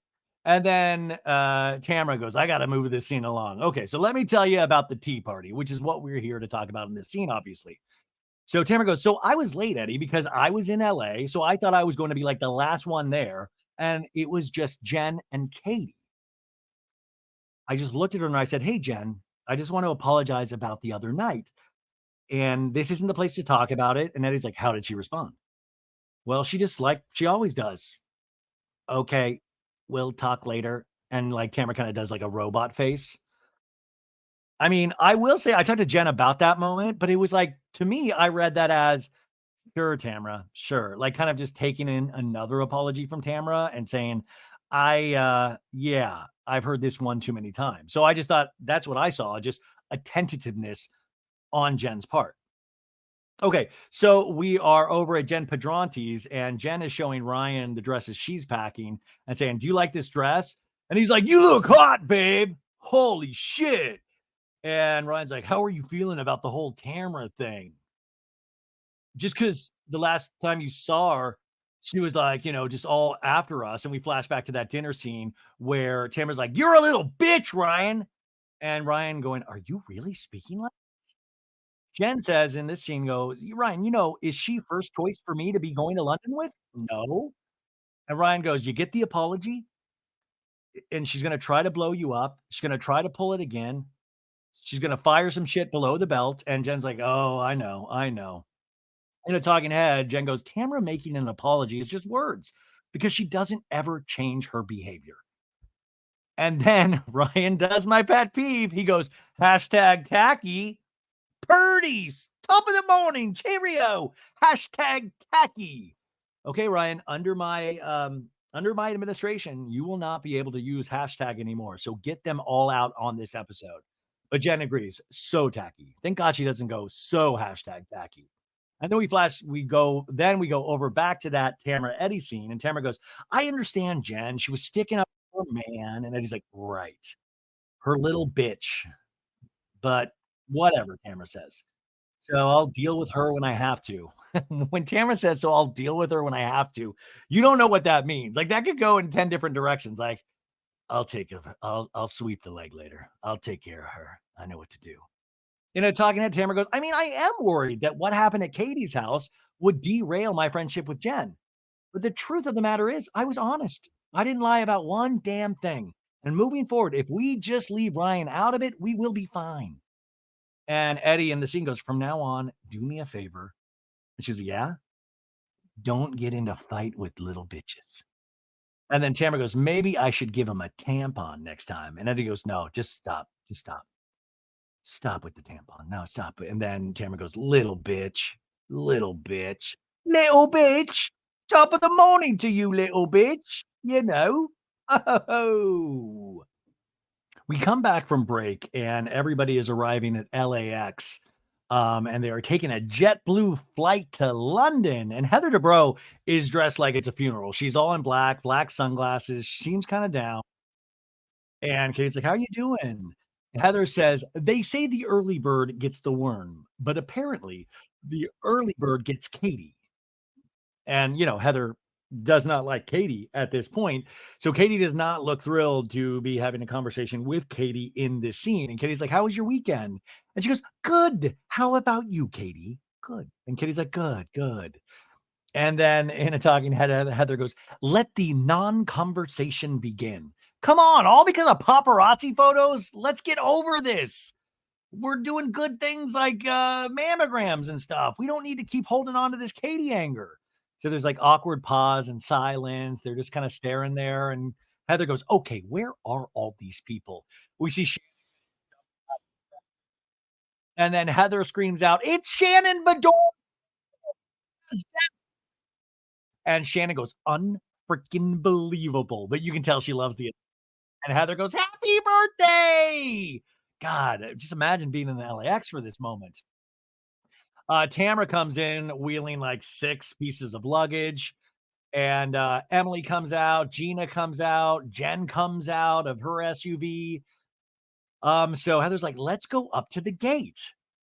And then Gina goes, I've been to Heathrow, but that's it. I haven't been London. I'm very excited. And she then goes into a bad British accent and her talking head. She's like, everybody loves spot of tea, crumpets. Who doesn't want to bend their like Beckham? And I love all these Spice Girls, not just posh. And then the producer even goes, oh my God, let's move on. And Gina goes, okay, okay. Woo. They get into the jet. They're in like little first class JetBlue pods. And Gina goes, I'll fucking live in this pod. This shit is it. I'll actually start selling these pod. Can I sell this with my new real estate career, please? Oh my God. Even Travis has room in here. We wouldn't have to move him out. Anyways, people are like, we got to sleep on this flight because when we land, we are go time. And I'm with like, I would hate, like, I've never really talked to a stranger on a flight. I'm not good at talking to strangers unless they're reality stars. I just get really shy. So I love those pod lives. If you ever get, like, where you can just like watch your little movies, read a book, nap. But like your worst nightmare is getting stuck next to one of these housewives having to talk for like a 10-hour flight. So they take off. Luckily, there is no crash. And then we're in the sky, the beautiful sky. We see it's 6:05 a.m. and Emily Simpson is brushing her teeth in her pod. And Emily goes, I've never brushed my teeth on a flight before. And Katie's like, where's your bottle of water? And Emily goes, Dr. Pepper. She's brushing her teeth with Dr. Pepper. And even Tamara's like, oh God. Oh, my stomach. Ugh. She's washing her toothbrush mouth down with Dr. Pepper. And I say that with disgust, but I also say that as somebody who's done that, I think, but like with Diet Coke. Katie in the talking head goes, "What in the Ohio dental hygiene is happening right now?" And then Heather Dubrow gets on the overhead PA system. Oh, I would if I was back there in coach, I would not love this message. She's like, "Hello, everyone. Hello, everyone on JetBlow. This is Heather Dubrow. Haha. Yes, the Heather Dubrow. Just wanted to say a friendly hi. We're almost in London. It's been a long trip. But speaking of long trips, the fabulous Shannon Beador is celebrating her 60th birthday." And we see Shannon with her, arms over her head going, "Oh my God, more attention, more attention." And there's like some light clapter in the first class. I'm sure there's just like a bunch of like people are just like, "Coach, fuck off." And so Heather's like, "It's a big birthday." And then we hear Shannon go, "Oh, stop it. Stop it." And Heather keeps going, "She is in row 6. And Shannon and I talking head goes, "There will be no Mile High Club on this flight." We hear Tamra go, "We're in London, baby." And folks, that we are. We are in London. Oh, London. And when you compare it to this week's trip to Milwaukee, beautiful Milwaukee on Salt Lake City, it makes that episode of Salt Lake City even funnier. Like, at what point do the Salt Lake ladies get to start traveling overseas? Anyways, people are like, "Is that Buckingham Palace to the right?" And then Emily's like, "No, that's Buckingham Phallus. Get it? Cock." Gina goes, "Wow, it's beautiful. It's beautiful." And then somebody says, I think Katie goes, "Where's the Spice Girls?" And then they get to their hotel, the Mayfair Hotel, and Emily sees one of the doormen has that kind of gray hair. And Emily's like, "Look at the silver fox over here, Shannon Beador." And Shannon's like, "Stop it. What? No. Oh, son, stop it." Katie says, "I think the perfect man for Shannon is someone that's fun. They can get her out of her funk, dust the dew off the lily. You know what I mean?" Oh, God. Can you imagine dusting the dew off of Shannon Beador's lily? Can't even only in a mat. Like, how much dew is on the lily? How much dew are you dusting off the lily at this point? But I love that they're all kind of like, "Yeah, Shannon, get out there, do your Shannon Beador thing. You got the sexy boudoir photography. Let's go down that path." Also, I think somebody perfect for Shannon is somebody that will sign a non-disparagement clause and has their own Ferragamo shoes. Anyway, Shannon kind of trips out of the Shannon trips out of the Sprinter van in front of the salt and pepper door guy. And Heather's like, "Were there sparks with the door guy?" And Shannon's like, "No." And then Heather keeps going, "It's Shannon's birthday.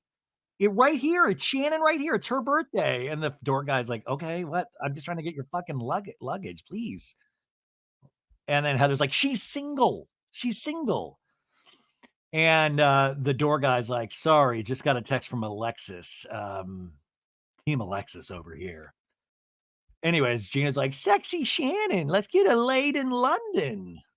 A very special episode of Real Housewives of Orange County. The management of the Mayfair comes to shake everybody's hands. "Nice to meet you. Hi, hi, hi." And then Shannon literally introduces herself. She goes, "Hi, I'm Shannon Beador, the Duchess of Corona Del Mar, and these are my ladies in waiting." And the door guys are just like, "Yeah, okay. Yeah, we're gonna need a credit card for incidentals meeting." And Heather goes, "That's not embarrassing at all." "Heather, you've been screaming about Shannon's birthday the entire time. That's pretty embarrassing." Okay, so they start going into their rooms, and he's like, "Welcome, ladies, to the penthouse." And Shannon's like, "Wow." I love these scenes in Housewives when they travel and get to see their rooms, get to see who picks what room. He's like, "We have a beautiful afternoon tea set up for you." And there are all these tea and crumpets, and they're set up. And then this lady brings out like a little bucket or a little bucket, a basket of keys. And I was like, "Oh my God, they're gonna do a key party here? This is wild." But Shannon goes, "A bowl of keys. We're doing something different. We're going to draw." And Shannon's like, "I thought it would be fun if we changed it up a little bit." "Wait, don't look at the keys, and just go in and just grab a key, and that'll depend on your room, right?" And Gina gets penthouse 2. Tamra and Heather get 1 suite, and then Gina and Shannon get one, and then Katie, Jenn, and Emily get one. And Tamara says to Heather, "We're gonna have naked parties in our room." Well, yeah, let's well, okay, whatever, whatever floats your boat, right? Shannon goes, "Why don't we all go to our rooms and get settled in, and we're going to go on a little boat ride?" Emily and Tamara are, like, taking food trays off the table to bring with them, and then they just all leave Shannon at the table. Okay, so Heather and Shannon Heather and Tamara go into their room, and they're like, "Oh my god, it's great." The other ladies go in their room, and it's great. They see champagne laid out for Heather in Heather's room. It's like, "Oh my god, there is champagne. There's more. We did so good." And then Katie gets into her room. It's, like, kind of red themed. Everybody loves it. Jen Pedranti's like, "How much is it? Can I afford this?" JK, JK. Then the rest of the ladies go to pick their rooms in their three-person suites, and, everybody just loves it. Everybody's loving it. Everybody's hanging up their clothing, and then Shannon is knocking on somebody's door, and you can hear her do the bad English accent. "I've got a little welcome gift for you all. I've a little it's Shannon Storm's the door." Shannon says, "It means a lot that this group of women have agreed to spend a birthday celebration with me. And in no way is this set up by production and they're paying for it. This is just out of the goodness of their own hearts." But Shannon says, "I've never really had that before. I never had that before. So I thought it would be fun to give everyone English themed gifts." So she got everybody a bag and it has like this Union Jack British hat, like a bucket hat, like Leah McSweeney and Woody Allen used to wear. And then she also got him these Burberry scarves, and it looks like the scarf is like $450 or something insane. And Katie's like, and she's like, "There's a gift receipt if you want to exchange it." And Katie's like, "I'm not going to exchange it ever." I can only imagine Johnny J watching this scene going, "Fucking, fucking paying for these fucking Burberry scarves. That's my fucking facelift money, damn it." Jen says in a talking head, "Damn, Shannon, this is a nice gift, but girl, you could have given me a knockoff and I would have never known." That's good. That's good info for next season. Tamara opens her box, and Tamara says, "Why is Shannon dishing out scarves like they're candy when she's in a $75,000 lawsuit and says she doesn't have the money to pay for it?" Tamara, let her have her fucking 60th birthday. You get the scarf. Hey, Tamara, why don't you give that scarf directly to John Janssen if you really are this concerned about it? Also, if nobody wants their bucket hats, I am happy. You guys are all making fun of the bucket hats later. I will take that bucket hat off you. I will give you $50 for your official Shannon Beador 60th birthday bucket hat for my reality show museum. Anyway, Shannon and Heather are like hugging Shannon for the gift. And Heather goes, "Take mine back, put it towards the John Janssen facelift fund." Yeah, I mean, Heather does not need a Burberry scarf. Heather has like a closet full of Burberry scarves probably already to gift people. So Shannon leaves the room. Tamara's sipping on the champagne. For somebody that really comes after Shannon's drinking, we've said this time and time again, and Tamara says she doesn't drink off camera, but Tamara does certainly drink on camera a lot, and so and by the way, that's what you do on vacation. So I get it, but it is funny that that is a bone of contention. But Tamra, when we talked to her on the show, just says Shannon has a drinking problem. She doesn't believe she does. So they're drinking champagne, and Heather gives Tamra a look like, huh. And then Tamra goes, "Are we going to bring up the dot, dot, dot?" And then Heather goes, "The Jeff Lewis thing." This is such not a stage scene, but it's like, yeah, yeah, that's what you're here to do is bring up the Jeff Lewis thing, right? That's what we're here to do.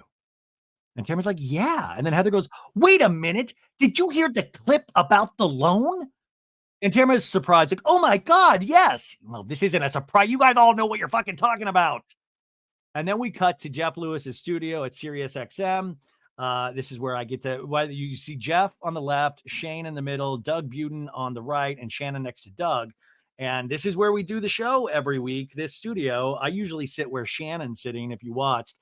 And it's really exciting. This is actually the day that the first hour Shannon was in, and then Shannon stayed the second hour with me and Justin Martindale, and it was so much fun. But this is that day. And Jeff says in this clip, goes, "In the press, it's saying that you borrowed 75,000 to get a facelift." And Shannon's like, "No, no." And Jeff's like, "That's not what happened." And she's like, no. And Jeff's like, he gave you some money unsolicited. Doug Buden has his active listening face, which I texted him about earlier. I said, you have great active listening face. And Jeff's like, he offered it to you, John Janssen. And then Shannon goes, no, no, I did need money at the time. He said, I wish you could get a low interest loan. And I go, well, you have money. Okay. So that's an interesting piece of money, a piece of info, right? Is that her boyfriend, John Janssen, said, how about you go get a low interest loan? I'm so confused about John's financial situation. But Shannon was like, you have money. So I guess that's so. Anyways, we go back to Heather, and Heather goes, that's how she said it. I wish you would get a low interest loan. And then she said, well, you have money. And Tamara's like, yeah, you have money. And Heather goes, and he said, okay. And Tamara's like, and so he loaned it to her. And Heather's like, so that's a loan. And Tamara's like, yeah. And Heather's like, isn't she just admitting there's a loan? And Tamara's like, yes, yes. And then Heather goes, then pay him back. Move on. And Tamara goes, but she can't. I think, listen, I understand their point. Totally. But this is just so shitty because these shows, like it is real, but it's like they know what they're going to talk about. They know how they're going to come out of it. And this is that thing of them truly not being on Shannon's side. Really, truly. And especially when you go on these shows, like I said earlier, there is a whole rigmarole that goes into it. And I guess I'm glad they saved it for cameras, but it also goes to show you how close they really aren't off camera because, this interview, they could have talked to her about this privately. They could have pulled her aside. No, they wanted to have a scene between Tamra and Heather away from Shannon after she gifted them with a bunch of shit. Heather in a talking head goes, I'm very sympathetic towards everything that's going on with her. But when I hear on Jeff Lewis, it makes me feel differently. What are you doing? I also wonder, and I've said this many times, I don't think these ladies ever listen to the full show of anything. They just listen to some clip and they don't listen to the whole context of everything. Heather tells Tamra, this is what I found upsetting. When we were in Sonoma, she came to my room. She's crying, showed me a picture of her face, all bloody. After the accident, she was hysterical, tells me the whole story. In a talking head, she goes, Shannon told me that John heard the accident and how devastated she was, but he didn't come to help her. We flash back to Sonoma, where Shannon in a bathrobe is telling Heather, my very good friend called me about 10 days later, which we now know is Jeff Lewis. And he said, well, I find it strange that John didn't come running after you. And Heather goes, do you really believe in your heart that he did not hear that? And Jenna goes, I don't know. Heather in the Titan Head goes, I don't understand why she's telling me one thing and then going on Jeff Lewis and saying something vastly different. And we could flash back to the Jeff Lewis interview, and Jeff says, how did he not hear it? Has that ever occurred to you? And Shannon goes, I haven't really thought about it, Jeff. And by the way, Shannon seems so tired in this and kind of like just flustered and just kind of like, I don't want to talk about this. Like, I haven't really thought about it, Jeff. Like, it really kind of read to me of like, don't put me on the spot like this, Jeff. Because Jeff and her have already had this conversation a while back. And so he's bringing up his theory, which is a really, for where that accident was to where John Janssen lives, you would be able to hear that accident. So that's what John was thinking. Heather in the talking head continues, the trust issues are there because which side is the truth? I want to believe her, but now I don't get it. You know what's so funny in these situations when you don't get something with a true friend? What you do, and I know, write this down, get a pin out. Okay, I know this is crazy. I'm a rebel. You call them. Yeah, you call them and you ask, right? Usually the way to not handle it is to then get on camera and go to another person that is not Shannon and then have that conversation about the truth. Like, there's a lot of moral flip-flopping right here of like, well, two wrongs don't make a right, right? So Tamra in the scene goes, she's lying. She knew. Don't go sit on a radio show and go, oh, wow, I never thought of that. She didn't say I never thought of that. She just said, I've never, well, sorry. She just said, I don't know, Jeff. I've never thought of that. Like, but it was kind of like that move on, Jeff voice. You hear that, guys, when you do this, and Tamra knows this because she's a professional and interviews tons of housewives, you pay attention to inflection and tone, right? you can tell when somebody doesn't want to talk about something, when somebody wants to move on. Now, Jeff, I know a lot of you guys probably don't listen, but you should. He's he's a skilled interviewer. Like he knows when to push. Like I'm not really good at pushing the way he is, and he kind of is able to get that extra thing out of them sometimes. But Tamara's like, she told me that. She told you that, Heather. And Heather goes, well, that's what's fucked up about it. Am I being used? How did this become personalize it with Heather? Yeah, Heather, Shannon's using you in the War of John Janssen. You guys are all on the same fucking show. You know how this works. It all spins around these conversations that you have to have, that you don't want to have. Yes, you have to share all this shit. We can think of 30 examples this season alone that has nothing to do with Shannon.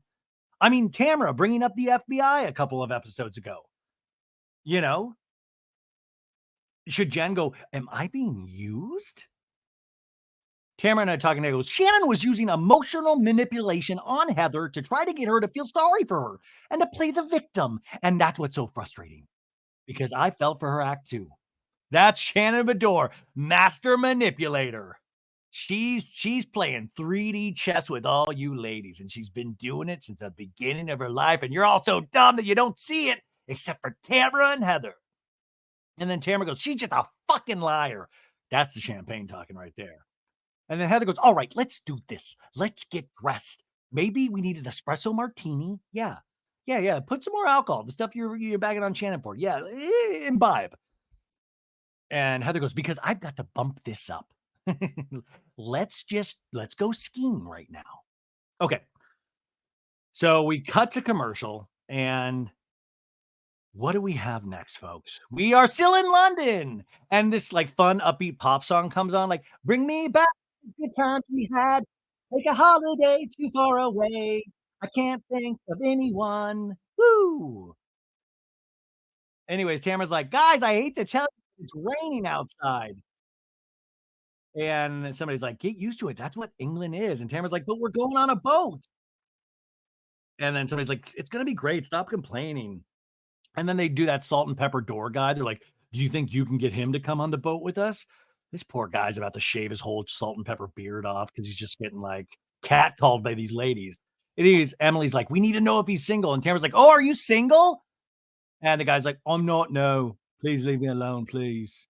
I can't believe this guy's not single. He could be in a jacuzzi with Raquel. I can't believe that. Anyways, they're like, do you have a brother or a friend? Because our friend Shannon over there needs to dust the dew off the lily, if you know what I'm saying. Shannon's like, I need a spot of tea on my nether regions.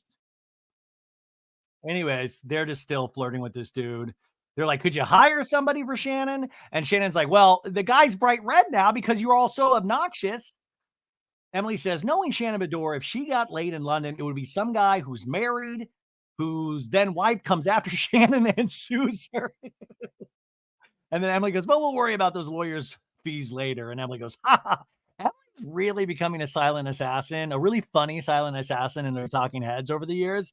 I really enjoy it. Anyways, they're all screaming, late in London, doing the hippity dippity in London, 69 in London, touching each other's private parts in London, buttocks, boobs, penises, John. I'm gonna get Shannon Beador on 69. Anyway, so we see more London sites. I will tell you that it's really dreary in London, and just because I watched Salt Lake yesterday, I think Milwaukee's more beautiful. Milwaukee's more beautiful than London.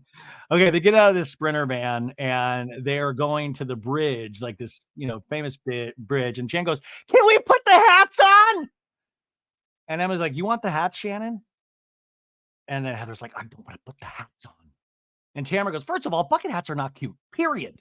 I don't care if they say Prada on them; they're not cute." You know Heather Dubrow has a Prada bucket hat. Come on. Anyways, Shannon's all excited about these hats. She's like, make sure that the flag part is crossed. Yours is not correct, Katie. Katie goes, this is like a neon sight flashing that we are tourists.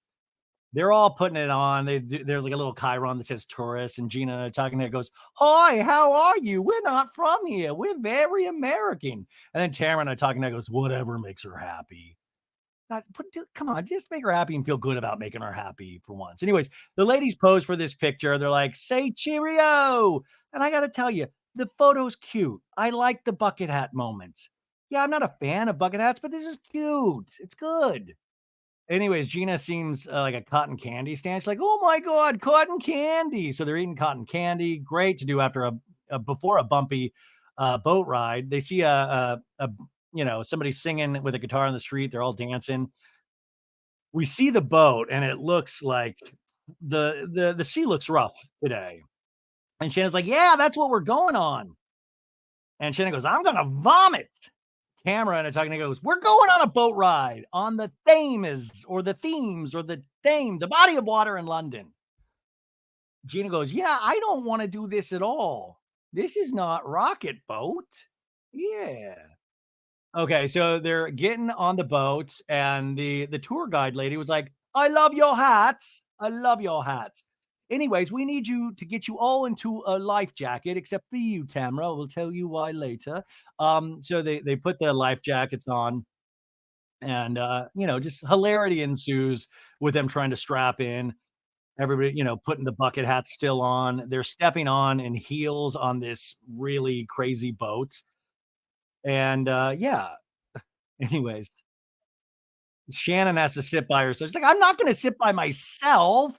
So Jenn moves over so she can sit next to Katie.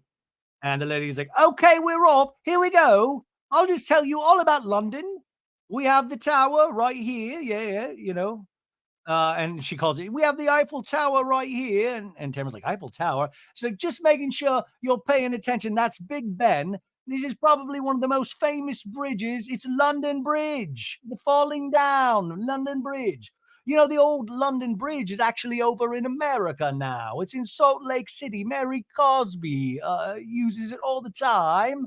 And then we flash back because Tamara goes, I know a bridge. And we flash back in the good old days with the first couple seasons of OC. Remember when we went to Havasu for that beach party with Vicki and Tamara and Simon? And Vicki got hit in the head with, they got hit in the head with the football. And then you see the original London Bridge. The tour guide's like, we'll wait till we're past the police station till we go really fast. And if I said one hand up, just let me know. I'll keep an eye out if you want us to slow down. Right, right, right. And Heather already puts her hand up and she's like, yeah, you can tell Heather's already not really, excited about this. So the boat starts revving up and it seems like it goes pretty fast. This is a rocket boat. And Heather is like, oh, you hear Gina going, oh my God, help me. Everybody's like, I can't, I can't. Gina's laughing. Oh, Jen's screaming, but laughing. Emily's loving it. Heather looks like this is like storming the seas in Normandy. She's like, oh my gosh, she is not enjoying this at all.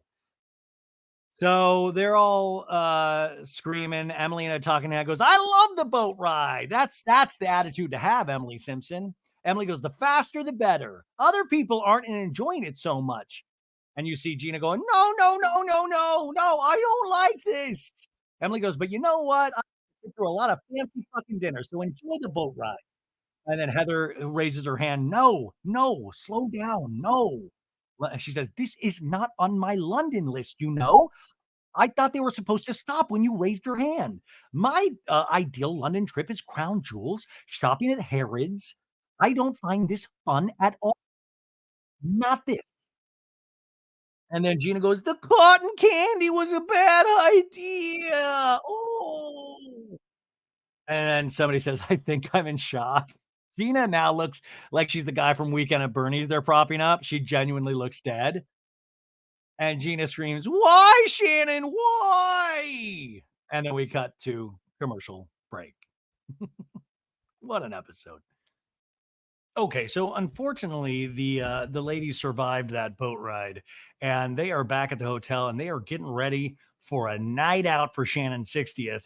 Shannon's getting ready. She's like, I don't know, putting in her contacts or something. She's like, get it right, Shannon. Come on, get in that eyeball.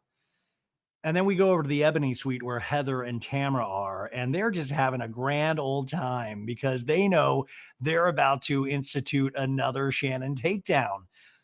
Um, Heather is like, oh my God, I love your outfit and your nail polish. It goes from your toes to your fingertips and it leaves your back out. And then Tamara's like, my outfit is like a mullet, business in front and party in the back. Yeah. Katie has glam there doing something really fancy with her eyelashes. And Jenn is admiring her work, saying, I wish I could take you with me. And unfortunately, I don't think Jenn at this point has the money for that. But one day she'll get there. Anyways, Gina's talking in the other room. She's like, what are they doing with the other girls? And Emily's like, they have like glam people. And Gina's like, why is Jenn getting glam done when she has having so much financial stuff? And I love Gina's outfit in this because it reminds me so much of David Byrne from the Talking Heads in the concert film Stop Making Sense, when he has the big, like, triple size suit because he's got these big old shoulder pads. And Gina's like, how did I get here? Na, na, na, na, na. Let the water hold me down. So I love this outfit, actually. Gina goes, this is where it's the money management thing, Emily. That's a bad decision. In a talking head, Gina goes, I do my own glam. We know. She says, I think you should invest in getting somebody to do your makeup, but let them teach you so that then you can do it for free. And the producer goes, it's like a scam. And Gina's like, yeah, it's a scam. Yeah. And then she goes, I'm a regular Ryan. Oh, mic drop. Boom. Katie asked Jenn Pedranti, hey, how are you feeling tonight with the dinner? Like, how are you with Tamra? And Jenn goes, well, I find it to be the weirdest thing ever. And Katie goes, well, she told me she didn't want to go backwards with you. And Jenn's like, well, so you don't want to go backwards, but when she ran storming about whatever she told you, ask him about the FBI. And then we flash back to 1 week earlier when Katie chased Tamra to her car, where Tamra's revealing the information about Ryan, saying, well, now there's a lawsuit that's going on by the FBI about illegal gambling. And then cut to Ryan explaining that away at the dinner table, saying, well, one of my closest friends is going through something. And Emily, being a prosecutor, going, well, why is the FBI? And he's like, well, Matt's a professional gambler, also has a bookie business. Sure. In the scene, Jenn goes, I think Tamra likes to like blur people in Ryan's life that maybe are going through something with Ryan, because then it might make him seem even shadier than she wants to make him seem. And Katie's like, well, that sucks. Katie in a talking head says, I know that Tamra hates Ryan. But unfortunately, the FBI accusation does kind of put a little weird sprinkle in my mind about Ryan. I mean, I think that's honest of Katie, even though she's super close with Jenn, right? Because that's what it's designed to do. And yeah, there is a little bit of suspiciousness about it, regardless of how much we like Jenn, right? Or even if you like Ryan, there's just some questions that have to be answered. But Katie says, well, I hope you guys can work it out. And Jenn's like, well, at least I'm not Shannon. No, she didn't say that, but yeah. Anyways, Jenn goes, we have tried to work it out 10 times. And Katie's like, oh. Jen goes, okay, I'm going to go finish getting ready. I have your bra, Katie. Anyways, in the other room, Shannon sees Emily and Gina, and she's like, oh my gosh, you guys, I didn't even do my hair yet, you guys. Is it time already? You guys look great. And then we see Shannon maniacally brushing her hair. And Gina's like, you got to tease that shit. And Shannon has the face of like, just like a golden retriever with a ball. She's like teasing the hair. It's like, and Gina's like, yeah, tease that shit. Yeah. And Shannon, I don't know. She's like, hello. And Gina goes, the back of your head looks like it's crazy, don't. And Emily's cracking up because Shannon looks like a mess. She looks like a blonde version of that girl in The Ring crawling out of the well. And Shannon once again is on the floor just looking despondent as Emily's slowly brushing her hair. Okay, so we cut out of that. We see some more London sightseeing. It's night at the Londoner. We see this place, fancy drinks are being served. The guy's like, well, let me take you to your table. We'll take you through. Welcome to 8, our rooftop bar at the Londoner Hotel. We have a table right here. Please enjoy. And the table's all set beautifully, all the glassware. Emily is sitting on the end and she pushes in and she hits her knee. She doesn't realize the table cuts off. So she like just bangs her knee really hard. She's like, I thought there'd be an opening. And Heather's like, you've got to spread that, Emily. The waiter's like, good evening, ladies. Welcome to 8 Londoner. Our rooftop is kind of lounge. We've already curated a 5-course meal for yourself tonight. Wouldn't it be great right now if there was a flower delivery and it's from Alexis? You know, it's just, hey guys, hope this isn't for Shannon. This is for the rest of you ladies. Hope you're having a great time. Bubbles on me. Anyways, let's start with some cocktails, lady. My colleague is going to pass them around for you to choose. And he's passing these pre-made drinks with like flowers on top of it. Shannon goes, I would like to say thank you to you all for coming on this trip. Heather Dubrow is already taking a selfie with the cocktail. I mean, these housewives are so practiced with their selfies. Like it's got to probably be like watching Michelangelo work when these ladies get around any kind of event to film themselves. Anyways, Emily's like, are we doing a cheers? Should we pass it around the table? And they pass a cheers around the table. So each lady turns to each lady, looks them in the eye and says, cheers. You know, anyways, Tamra goes, oh my God, I wanted to ask you. Gina came over after she told me, Jenn, that you guys did the mammogram stuff, right? And we flash back to Gina telling Emily and Tamra going, I had a mammogram today. And then they like found a lump. And then but I'm okay. I'm fine. But you know, it like freaked me out, you know? And I was like, yeah, your health is the most important thing. I tell Shane that every season. And Gina's like, it was the most terrifying 15 minutes of my entire life. Anyways, back in this scene, Tamra goes, and you're good, right, Gina? And Gina goes, yeah. You know, Tamra goes, you're fine. Well, I didn't hear about you, Heather. And Heather goes, oh. And she kind of smiles. Well, no one actually ever asked me. Interesting. So Heather says, no one asked me, but I'm sorry. I just truly think that her and Tamra had a conversation beforehand of this would be an interesting topic to bring up at dinner. Because Tamra immediately goes, well, I'm asking you. And Shannon's like, wait, we heard you cheering. So we thought all was good. And Heather's like, no, we were cheering for Gina. And then we flash back to that scene that we saw earlier where we're like, yay. And you see Shannon and Jen Pedranti go, yay, of course. Boobs are all good, right? So Shannon goes, wait a minute, Heather. What? And Heather goes, my test itself was fine, but my risk is now at 40%. Well, 39%, but 40%. And Shannon goes, why? Because of your age? And Gina's like, is that because of your age? And Heather goes, because I have a family history and I have dense breast tissue. I didn't know this. They told me while I was there, the radiologist came in there and Tamara's like, wait, so you have a 40% chance of getting breast cancer? And Emily's like, that's high. And Heather goes, I said, what's normal? For my age and whatever. And she said 11%. And then Jen Pedranti goes, oh my gosh. And then Tamra goes, as your risk goes up, is that something you get like a voluntary mastectomy or something like that? And Heather goes, I do not know the answer to that yet. So this is a big deal, obviously. But I do think this was not pre-planned, but like, let's bring this up at dinner because Heather was hurt by this, even though I think there is, when Heather sees this back, an explanation of why they didn't ask.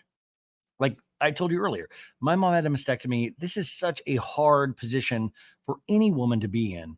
And that's why I think overall, this kind of advocacy for this is so good in a show like this. But at the same time, I know, you know what it is? Here's the deal. Heather and Tamra, they are strong characters. They know how to take care of themselves in a lot of ways. So a lot of people kind of back off them in certain ways because they don't think they need to be given the same attention as some other people like Shannon or like Gina, because they're always the ones steering the ship. So it's a really delicate position. We all have friends like that, right? That steer the ship and you kind of take your cues for how they want to be treated from them. And that's how I think Heather and Tamra are. So Heather in a talking head goes, the whole reason that I wanted to take these girls to get mammograms is I was worried about them.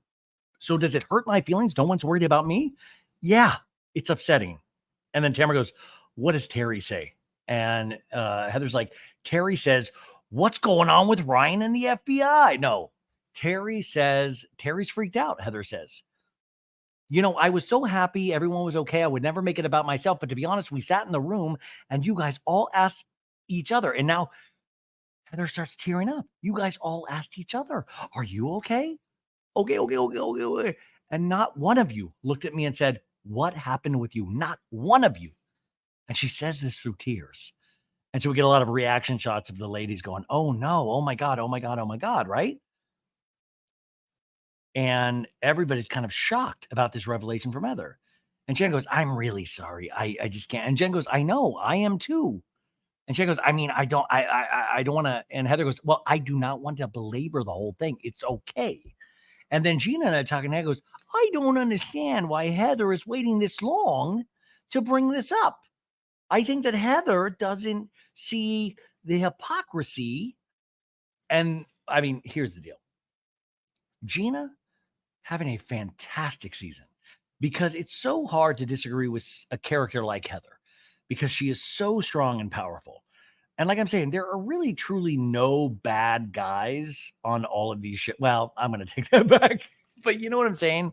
Like, it's not like Heather is evil, but Gina is Gina is, she's becoming sentient. She's waking up to the fact of, wait a sec, this is so interesting that Heather does this. And so she's saying this is a little hypocritical. And we flash back to the scene earlier in the season where they all have those under eye face mask patches on. And Heather was kind of chewing Gina out. And Gina was like, what's upsetting to me is why didn't you tell me in December about Katie? And Gina's like, yeah, no, I know. I fucked up. Heather. I fucked up and I'm sorry. And the talking head, Gina says, like, if this was something that bothered her, why didn't she just call me after the mammogram? Exactly. Right. So Gina's making tons of sense. But we also have to factor in that we're on a reality TV show. So now everything becomes fodder for a storyline. So of course you're going to hold that back potentially. Why not reveal it on a cast trip? And that's so dark, right? But I think sometimes when you're on a show for so long, you start thinking in patterns like that. Anyways, this waiter, the poor guy comes up. He's like, ladies, I've got your first course tonight. Sea bass carpaccio with Japanese spice and a black sea salt as well. And they're like, oh, that looks good. By the way, it just looks like a lot of turds on a plate. Anyways, so Katie says, Heather, you have this history of breast cancer, which is horrifying. I don't know anything about my history being adopted, And Gina's like, that's wild. And Katie's like, and that's the one thing that I wish I had was a medical history. Because remember, she's going to go see her mom for the first time ever, her birth mom. So Katie is sharing this whole story saying, so the end of April for my 30th birthday, me, Kylie, and Matt are going to Korea to hopefully meet my birth mother. And Jen says, I love that. And Katie goes, and my birth mother, as of now, said it's okay. She's only 55. She's married and has kids. Now, remember, 40, her birth mom had her when she was 15 years old, you guys. And Heather's like, your birth mom's 55? And Katie's like, yeah.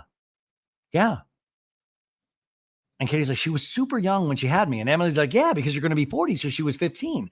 All the housewives comprehending basic math is a very powerful scene. Anyways, Katie goes, so she almost had me in a factory. She worked until the day I was born, and she kept me for 3 days. And then I discovered I can't keep you.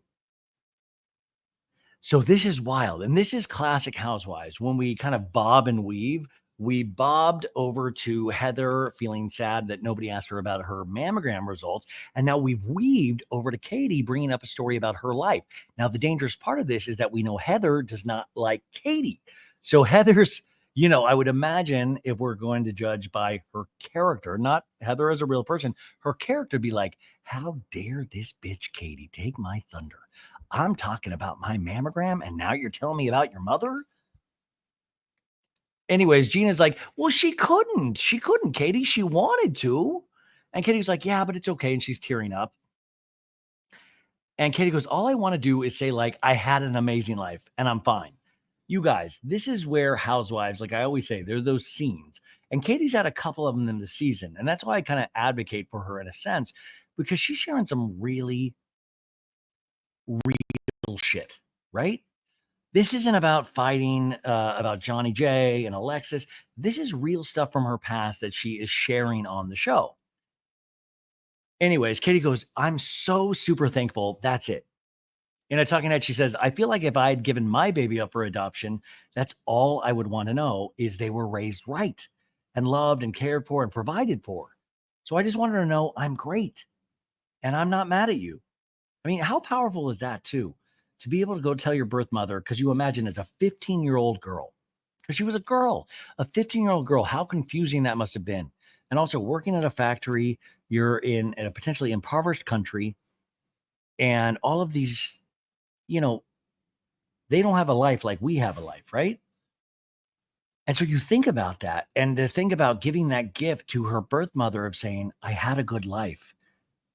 Do not feel guilty for what you did. I have a good life. I am okay. And she says, I actually applaud you for making that decision. And Heather goes, I'm excited for you. But the subtext there is, but still, nobody asked me about my mammogram. But no, she's being very genuine, Heather. And she goes, it's great. I can't wait to hear about it. Right. And so there's a pause. And Heather's like, are you going to bring her something? Are you going to bring her a bucket hat like Shannon gave us or a Burberry scarf? What are you going to bring her? Have you thought about that? And Kate goes, I don't know. Like traditionally, I don't know.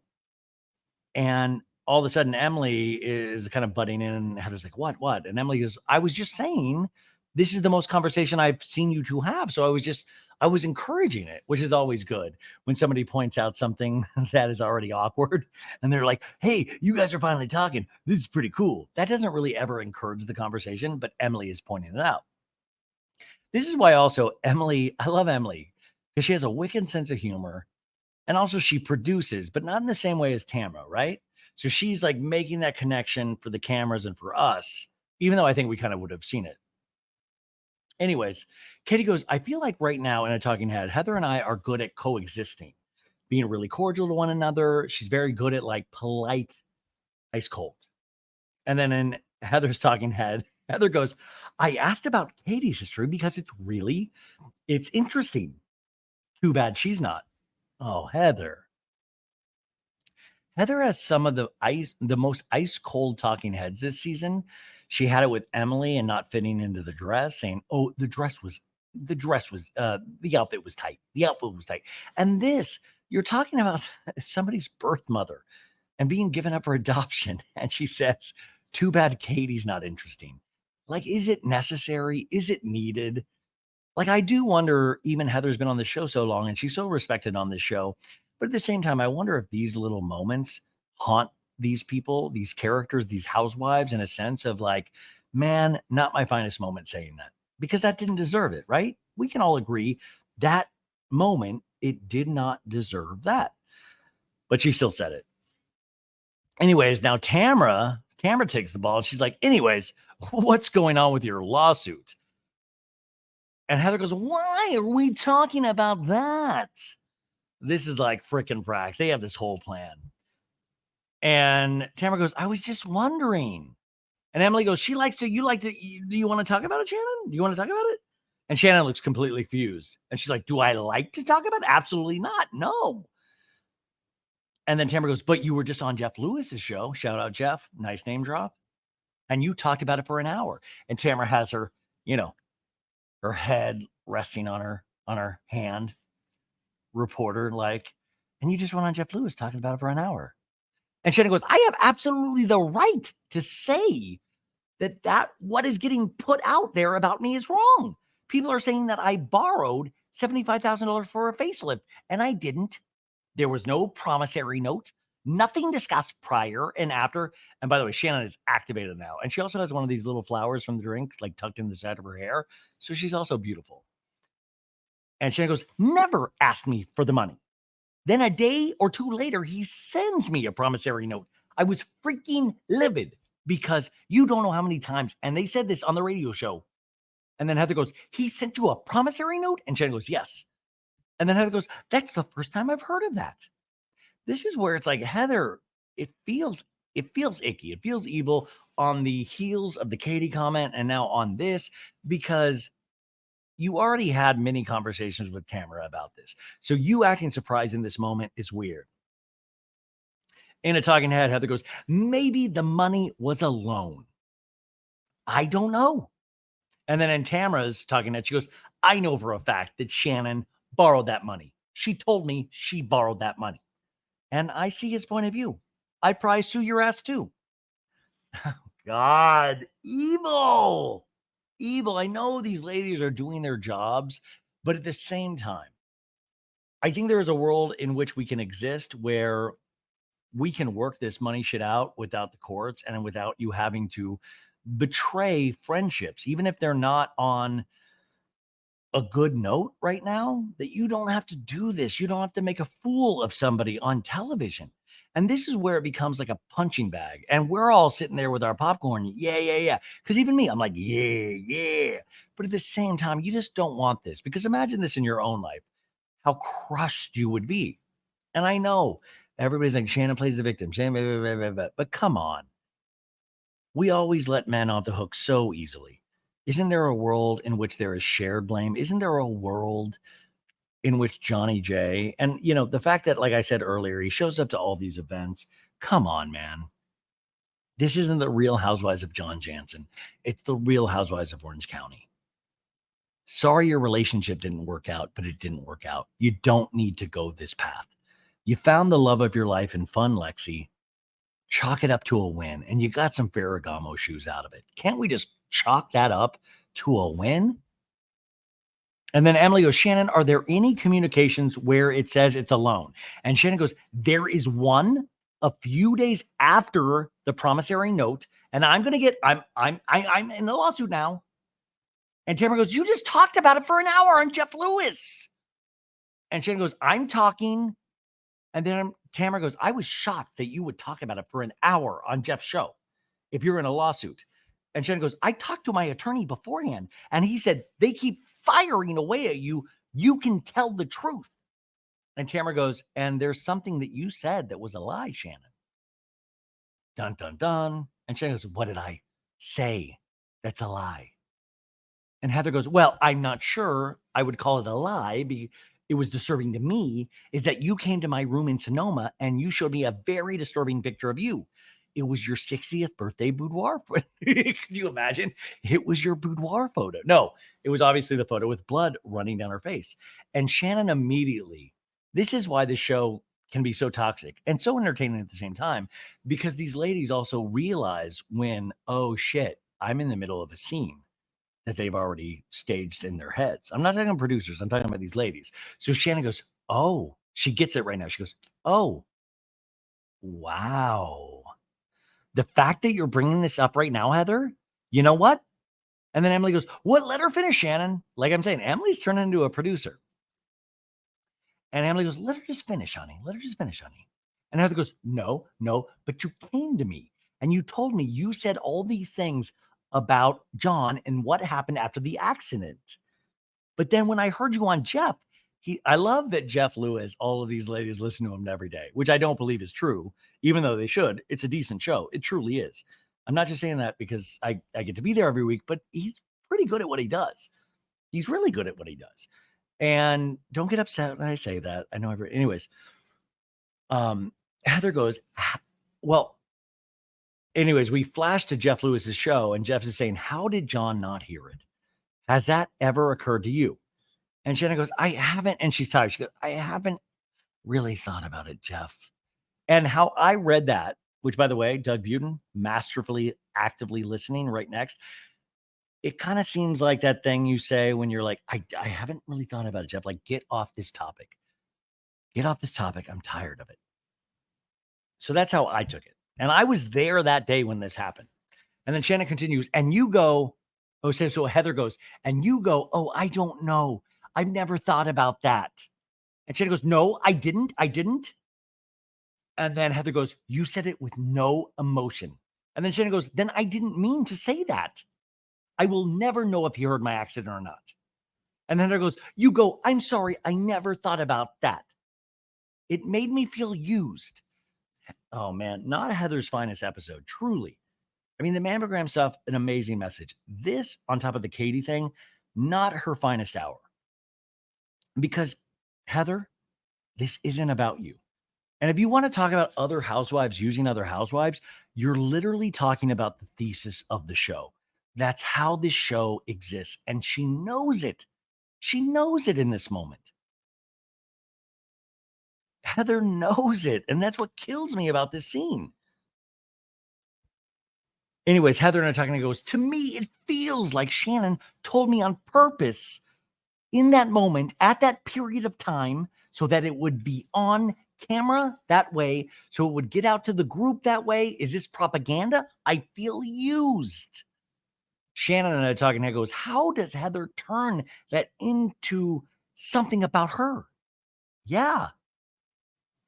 Shannon goes, in the scene, Shannon goes, that's defamation. No one will ever know the answer, whether he heard or not. And I'm talking to Shannon goes, I trusted her to confide in. And I'm telling you right now, I know I made a mistake. Sorry, I'm burping. I've got the hiccups. Anyways, Heather goes in the scene, goes, it made me feel whether this was your intention or not. I'm telling you. And Shannon is like crying. She's like, wow. Heather continues, it made me feel used that you wanted to tell me this for I don't know why. And Jen goes, but you're her friend. So she's just communicating it. That's the fucking show. And Jen's like, it's like used. In a talking head, Jen goes, Heather feeling used because Shannon needs her as a sounding board makes me go, gosh, what if I was in that spot? Maybe Heather is not the first call I would make. Jen, you're onto something right here. I want you to keep that thought in a very safe space. And I want you to think about it every day you show up to film, even though for our benefit, maybe you should forget it because it's more entertaining when this shit happens. But Jen gets a lot of flack. And I get it. She's made some poor choices, right? But Jen gets it at the same time. She gets it. She understands the game now. Anyways, Jen keeps going. She felt comfortable saying it to you, Heather.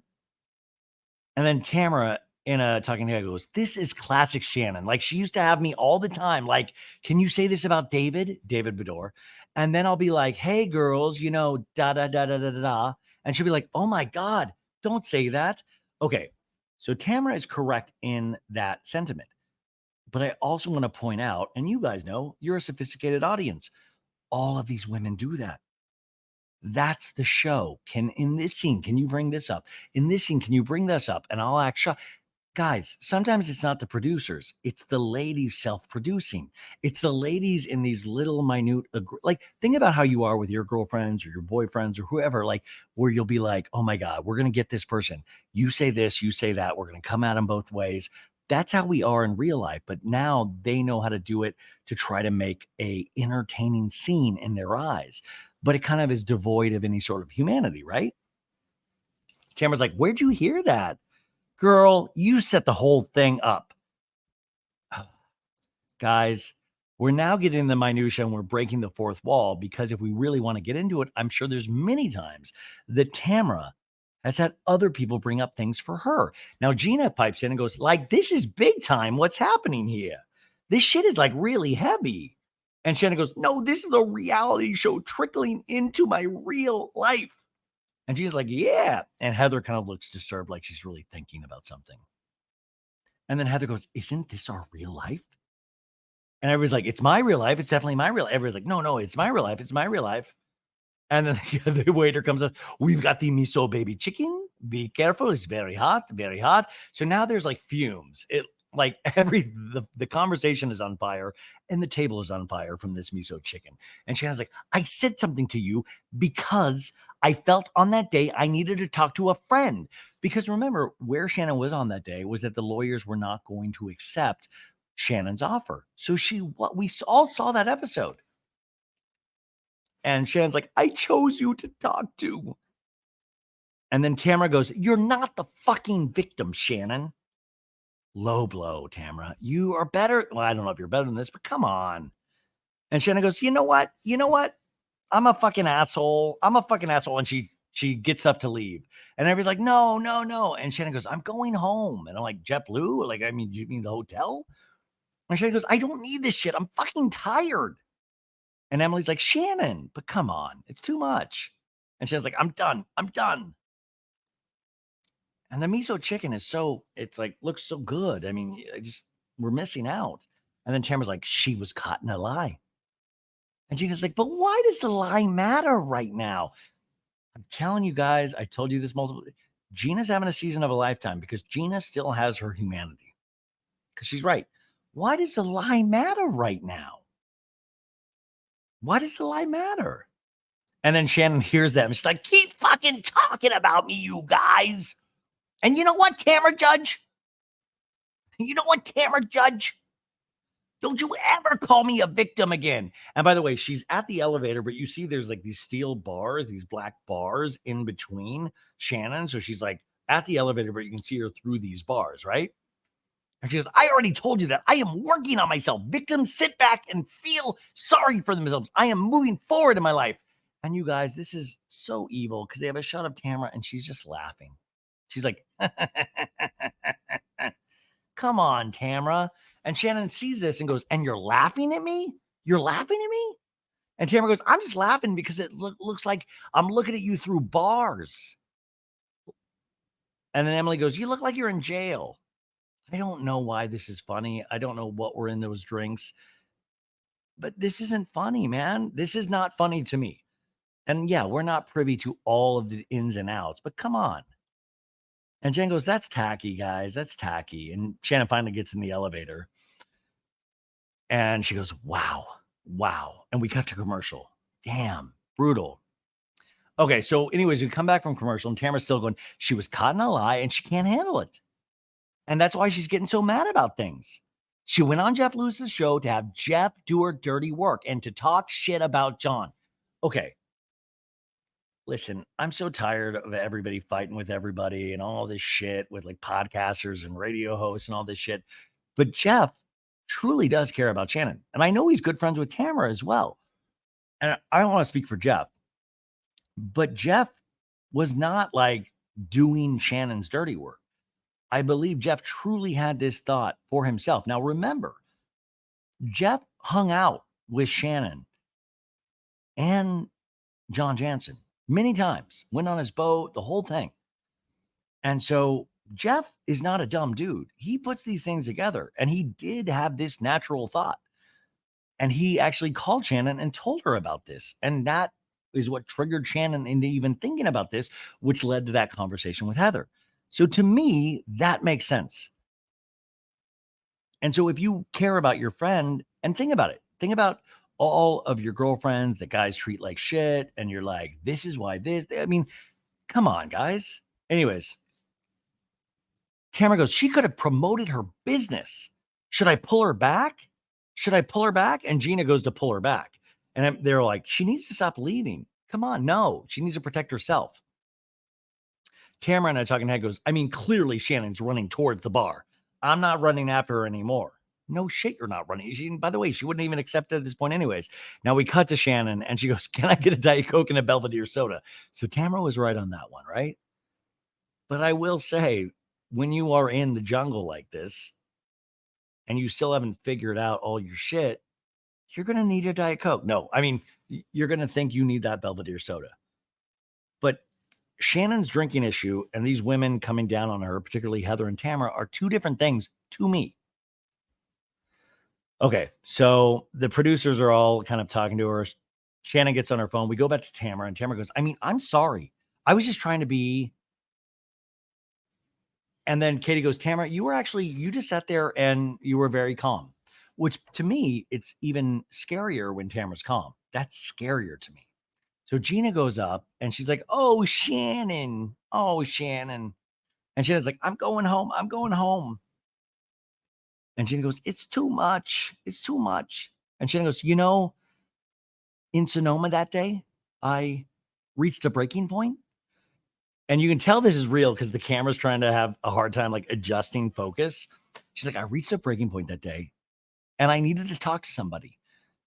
And she fucking betrayed me. I thought I was going to have a nice vacation, she says in a talking head, Shannon, to kind of forget about the chaos that's happening at home with John and Alexis. And I'm just in shock, especially with Heather. Why are you making this about you? Shannon tells Gina, I'm so angry right now. She's crying. And Gina's like, I know. You have a right to be. And then we go back to Tamra and Tamra's like, you know what else she says all the time? I'm going to be honest with you. When somebody tells you they're going to be honest, when somebody tells you they're going to be truthful, and then Heather goes, when somebody says honestly, Tamra's like, when somebody says, I'm going to tell you the truth. No, tell me the fucking lie because that's what I want. I want the lie. And then cut back to Shannon. And Shannon goes, I don't know. Tamra's in some cahoots, God knows, with what, Alexis Bellino, and they want to make me seem to be a liar. And I'm not a liar. I'm not lying about anything with John. Do you remember, Gina, at the Balboa Bay Club? I told her you started the ball rolling with my lawsuit, which was the first episode of the season. That's when Fun Gina said, sorry, that's when Fun Alexis said, there's the door, Shannon Beador. Boom. So Shannon goes, and she said she didn't. And we were on this hamster wheel. And she said, I never did anything. That was Jim Bellino. And I'm like, no, Alexis, you started the lawsuit. You were involved in some way. And then we flash back to that scene where Alexis goes, if you go back, Shannon, to any court documents and anything else, show me the proof of my name being on anything, because Jim and I have been divorced for 6 months. Shannon goes, you sent Tamra and I a cease and desist letter. It was your signature, and I will dig it up. And Shannon tells Gina, the night that I texted her to say that she wasn't coming on the trip, I put her number in. And it came, and Gina goes, it came up as a text. And Gina goes, what is this above? 2018. Guys, you've already seen it, but if you haven't, hold on to your coal mining asses. She's like, yeah. And then Shannon reads, Shannon. Sorry, I'm doing Gina's voice. Shannon goes, Shannon, everything you and Tamra have said in the media since the divorce are lies. We have engaged an attorney and will be suing you and Tamra. That's a we, okay? This is called a fucking smoking gun, you liar. And Gina's face, her jaw like unhinges. She's like, whoa.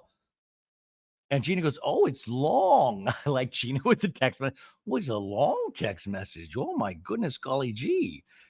Shannon continues to read. You will be hearing from our attorney tomorrow.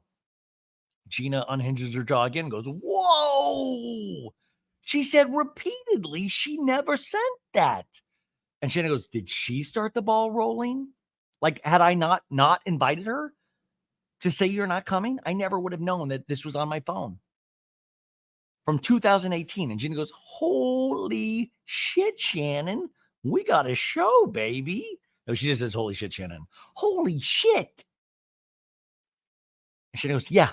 Can you believe that? By the way, you guys, the promissory note, I'm still a little confused on, but I'm like, okay, whatever. Let's get John his money. We don't need the lawsuit. But this knocked my socks off. I was like, what? What? This is literally Alexis's text saying we. So Gina goes, I can't believe it because I did believe you, Shannon. In a talking head, Gina goes, who's the biggest liar? Alexis. In the scene, Gina goes, wow. Wow. Wap-bop-a-loo-bop. Lies on lies on lies. You're a liar, Alexis. Shannon in the scene goes, the night that I sent Alexis this text, I said, Tamra just found this text on my phone. And so we see that text where Shannon says it came from her phone. And then Tamra's response says, oh my God, OMG, I remember that. I never got it because she didn't have my phone number. So this is this season, this year, when Shannon found that, she immediately sent it to her quote unquote friend, Tamra. Now, of course, Tamra was totally on Shannon's side because she realized how insane this actually was that Alexis lied. No, that's not what happened. That's not what happened. And Gina goes again, wow. And Shannon's like, and I'm the liar? And talking to Shannon goes, I'm not doing this anymore. So if you want to go on the bandwagon and get on the platform and say, Shannon Beador is a liar, then you will fucking right ahead. because I know who I am. And I have taken such responsibility in the hardest year of my life. I am doing the best that I can. Now, back at the table, Heather goes, no one likes being caught, I think. Maybe that's the wrong word. I mean, this is not my favorite episode for Heather because it just feels like she's acting like her shit doesn't stink. And I don't like that. I don't like that because I want to like Heather. And Tamara's like, no, that's the right word, Heather. That's the right word. Now back to Gina goes, Shannon, you really do a good job of defending yourself. You're a strong woman, okay? You really are. You have bigger balls than even Travis, all right? Okay, did we really need a Travis? Come on. Come on, Gina. I love you, but we don't need to throw Travis under the bus episode after episode. I'm sorry. I'm going to just go on record and say Travis has a huge dong and very big balls. Bigger balls than all of this cast combined. And you know who has bigger balls than? And don't sue me for this, Johnny J. Travis has quadruple the size of nutsack and balls as Johnny Janssen. Yeah. And, if you want to sue me, we're going to have to do discovery in court where each of these guys are going to have to show us our ball sacks, show us their balls. Anyways, Shannon actually finally laughs. She's like, oh, and she's like, you do. I'm being honest. You're a strong woman, Shannon Beador. And Shannon's like, thank you for making me smile. And she's like, yeah, a little bit. Yeah, you got to mix it in every once in a while, Duchess. And that is the end of this episode. Next time on The Real Housewives of Orange County. And we have Tamra running around in spandex going, I'm here for the jazzercise. Everybody's kind of doing a fun dance. And then we see them on the top of a double-decker bus. And Gina's talking to Emily going, the whole mammogram thing, I just don't get it. And Heather's like, what don't you get? I'm trying to figure out how to be a friend to you. And Heather's like, this is bullshit. And then Shannon in a scene going, you didn't tell buddy in the group, wow, Alexis did actually start the suit. So this is to Tamra. Shannon calling Tamra out for saying, I texted you this information and you just dropped it. You don't give a shit about the real truth. And Tamra goes, oh, shut up. And Shannon goes, don't you dare. This is my trip. And then we have a scene with Jenn screaming, go, you get a fucking background check on Ryan? To Tamra. Tamra has her hair and all these tinfoil things, and she's screaming. And Tamra just goes, bye, bye, bye, bye, bye, bye, bye, bye, bye, bye, bye, bye. And Heather goes, that was a lot. Guys, we've already known this about Tamra this season, but Heather is joining Tamra, and it's not going good. That's just one humble man's opinion. And I got to tell you, I'm just going to admit it. I got small balls. Travis's balls, huge. Shannon balls, huge. Ryan balls, not huge. But that's how I see this episode. Now, a couple of other things before we wrap up. I would love to watch what happens live of it all because Shannon was on there talking and kind of confirming about the Jeff Lewis thing of saying, listen, I thought I said this. I was tired. I wanted to get off the topic, blah, blah, blah. But let's start from the beginning of this episode, way back when in part 1, where I said Alexis and John Janssen, they were at that Us Weekly Pluto TV event that I was at, right? And they went down this old little red carpet that we were all on. And I think I was talking to Jenn Tran from Dancing with the Stars, but she was the Bachelorette. So I didn't get a chance to talk to him. And I told you earlier, I didn't know, I was kind of nervous about that. But I said, my one question was going to be Alexis, you have so many other things that have been going on in your life. Why focus on this one issue? Because then she could have said, oh, that's production doing that or whatever. And then I would say, hey, you're wearing Ferragamo shoes tonight, whatever. I did, like I said, overhear them saying, we want to keep this positive. We want to keep this positive. Now, remember, we were at the end of the press line. The beginning of the press line were big outlets like Entertainment Tonight, Us Weekly, Page 6, all those big outlets. And we were at the end of it. But there were a couple of things, and you've probably seen this clip. You can go online. I think some of my favorite accounts, like Bravo Snarkside, I believe has it, and Bywig Hello Drama has it. But they were talking about all of this, where Alexis, even last night on the red carpet, was like, you know what? I have feelings too. It's hard for me too.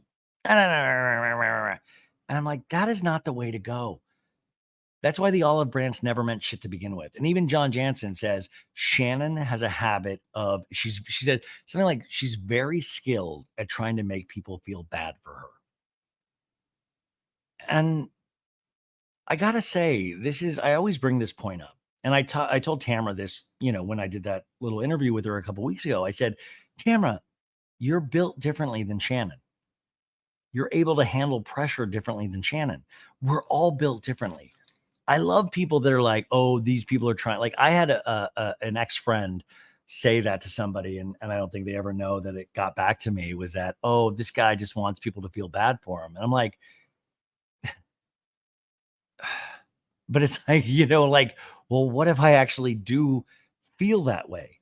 What if I actually do feel that way about myself? Like I can't help feeling the way I feel. Shannon can't help feeling the way she feels. And yeah, Shannon needs to get into therapy if she isn't already. She needs to work on all of these things. But friends like this, if you have friends like this, who needs enemies? Like we're all built differently. And John Janssen is obviously built differently. And for him to continue to walk red carpets and saying, I don't want to talk about this, but then kind of throwing cutting remarks back at Shannon. Now, Shannon last night on Watch What Happens Live also said, so the deal with John is I offered to pay him back, and now he wants me to make a statement saying how kind he has been throughout this whole process. And at this point, I'm like, Shannon, do whatever he tells you to do because we all know the truth. And John, stop walking red carpets. Stop being on television. Go live your perfect life with your perfect lady. But we all know that's not going to happen. We all know they're going to be back next season, and it's going to be a wedding season of Real Housewives of Orange County. Unless we do a change.org tonight and we stop it right now. What if we do I did this one time before. It was when, do you remember Austin Kroll? Of course you do. When he was appearing on Summer House too much, I did a change.org and saying it was a petition to stop Austin Kroll from ever coming on Summer House again. And I don't know if you guys remember this, but Austin even reached out to me because it actually kind of took on a life of its own. I was on Reality Check when Amy Phillips hosted it back in the day, and we talked about this, and he thought it was kind of funny. He reached out to me, and I was like, because me, I'm a smart ass, but I never truly want to know that I've hurt people, even though I say some hurtful things, just like a housewife. And he even asked me to go on his and Craig's podcast at one point, and it just never came to fruition. And I think he completely hates me, but that's besides the point. And that's fine because, I deserve that. Like if somebody's talking shit about you, yeah, you don't, whatever. But we should do a change.org and say, if Alexis comes back to Real Housewives of Orange County, she can no longer bring up John Janssen at all. Cut her off at the knees. But also that could be the greatest gift to Alexis because we could find out more about her actual life, what's going on, because she has a family, she has an ex-husband, she has all of these, charities and causes. Who cares? Let's just treat like John Janssen like he's Snuffleupagus. Like he's just this non-existent like girlfriend from Canada. You know what I'm saying? Anywho, that is it. I could go on and on, but I am beat, you guys. Been hanging out with my longtime buddy Dusty from high school tonight and a bunch of friends, which I don't usually do, but it has been a week. You guys have been there with me. I had my dad in town, my nephew did that red carpet. There have been so many. I was writing in my little journal about things that I'm thankful for. I'm thankful for you guys, of course, and I'm thankful that I got to do that red carpet last night. I think what I'm missing right now is that little piece of your soul and your mind that connect those two pieces where you don't want to just feel stressed all the time and you want to actually enjoy these amazing moments, because I'll think about them in retrospect and I'll be like, oh my God, how lucky am I? And how amazing is all of this? But you don't sometimes feel that in the moment because you feel so stressed and you feel so tired. And I'm trying, if anybody has any words of advice for me, please let me know because I want to feel it in the moment, if that makes sense. Anyways, what a day we've had. You're in your weekend right now hearing this. I hope you have the best weekend ever. Remember to subscribe to the show because you never know when I'm going to release a surprise episode. But if not, you'll be back with us on Monday for a pop culture roundup. And then we have a full other week of shows. And guys, I know I released a lot of things, so don't be intimidated. I know it's scary, but just pick and choose what episodes you want to listen to. They're always there for you. We have almost 1,000 episodes at this point. We have over 350 episodes on Patreon that you've never heard. There's always something, but just thank you for being a part of this community. I know it's so silly that we talk about these shows, but I think they're important to talk about. And I think it is this good distraction from how crazy everything is in the world. So I hope you have the best weekend, and I will talk to you very, very soon. Bye, guys.